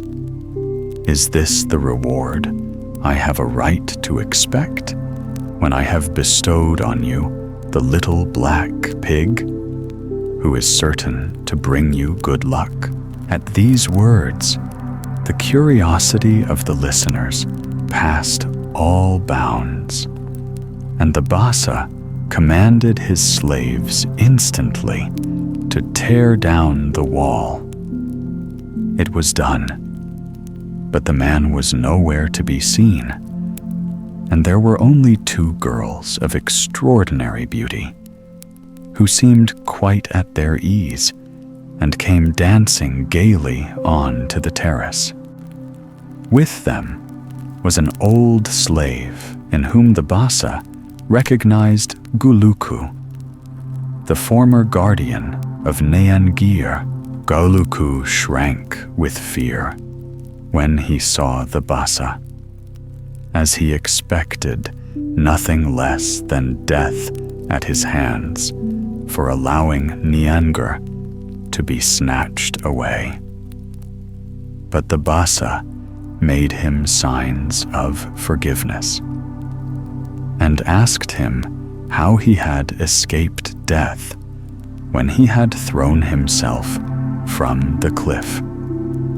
Guluku explained that he had been picked up by a dervish who had cured his wounds, and had then given him as slave to the two young ladies now before the company, and in their service he had remained ever since. "But," said the Bassa, "where is the little black pig of which the voice spoke just now?" "My lord," answered one of the ladies, "when at your command the wall was thrown down, the man whom you heard speaking was so frightened at the noise that he caught up the pig and ran away." "Let him be pursued instantly," cried the Bassa. But the ladies smiled. "Do not be alarmed, my lord," said one. "He is sure to return. Only give orders that the entrance to the cave shall be guarded, so that when he is once in, he shall not get out again." By this time, night was falling, and they all went back to the palace, where coffee and fruits were served in a splendid gallery near the women's apartments. The Bassa then ordered the 3 Jews to be brought before him, so that he might see whether these were the 2 damsels who had forced them to dance at the inn. But to his great vexation, it was found that when their guards had gone to knock down the wall, the Jews had escaped. At this news, the Jewess Sumi turned pale, but glancing at the book of spells, her face brightened, and she said half aloud, "There is no cause for disquiet. They will capture the dervish," while Hassan lamented loudly that as soon as fortune appeared on one side, she fled on the other. On hearing this reflection, one of the Bassa's pages broke into a laugh. "This fortune comes to us dancing, my lord," said he, "and the other leaves us on crutches. Do not be afraid. She will not go very far." The Bassa, shocked at his impertinent interference, desired him to leave the room and not to come back till he was sent for. "My lord shall be obeyed," said the page. "But when I return, it shall be in such good company that you will welcome me gladly." So saying, he went out. When they were alone, Niangir turned to the fair strangers and implored their help. "My brothers and myself," he cried, "are filled with love for 3 peerless maidens, 2 of whom are under a cruel spell. If their fate happened to be in your hands, would you not do all in your power to restore them to happiness and liberty?" But the young man's appeal only stirred the 2 ladies to anger. "What," exclaimed one, "are the sorrows of lovers to us? Fate has deprived us of our lovers, and if it depends on us, the whole world shall suffer as much as we do." This unexpected reply was heard with amazement by all present, and the Bassa entreated the speaker to tell them her story. Having obtained permission of her sister, she began,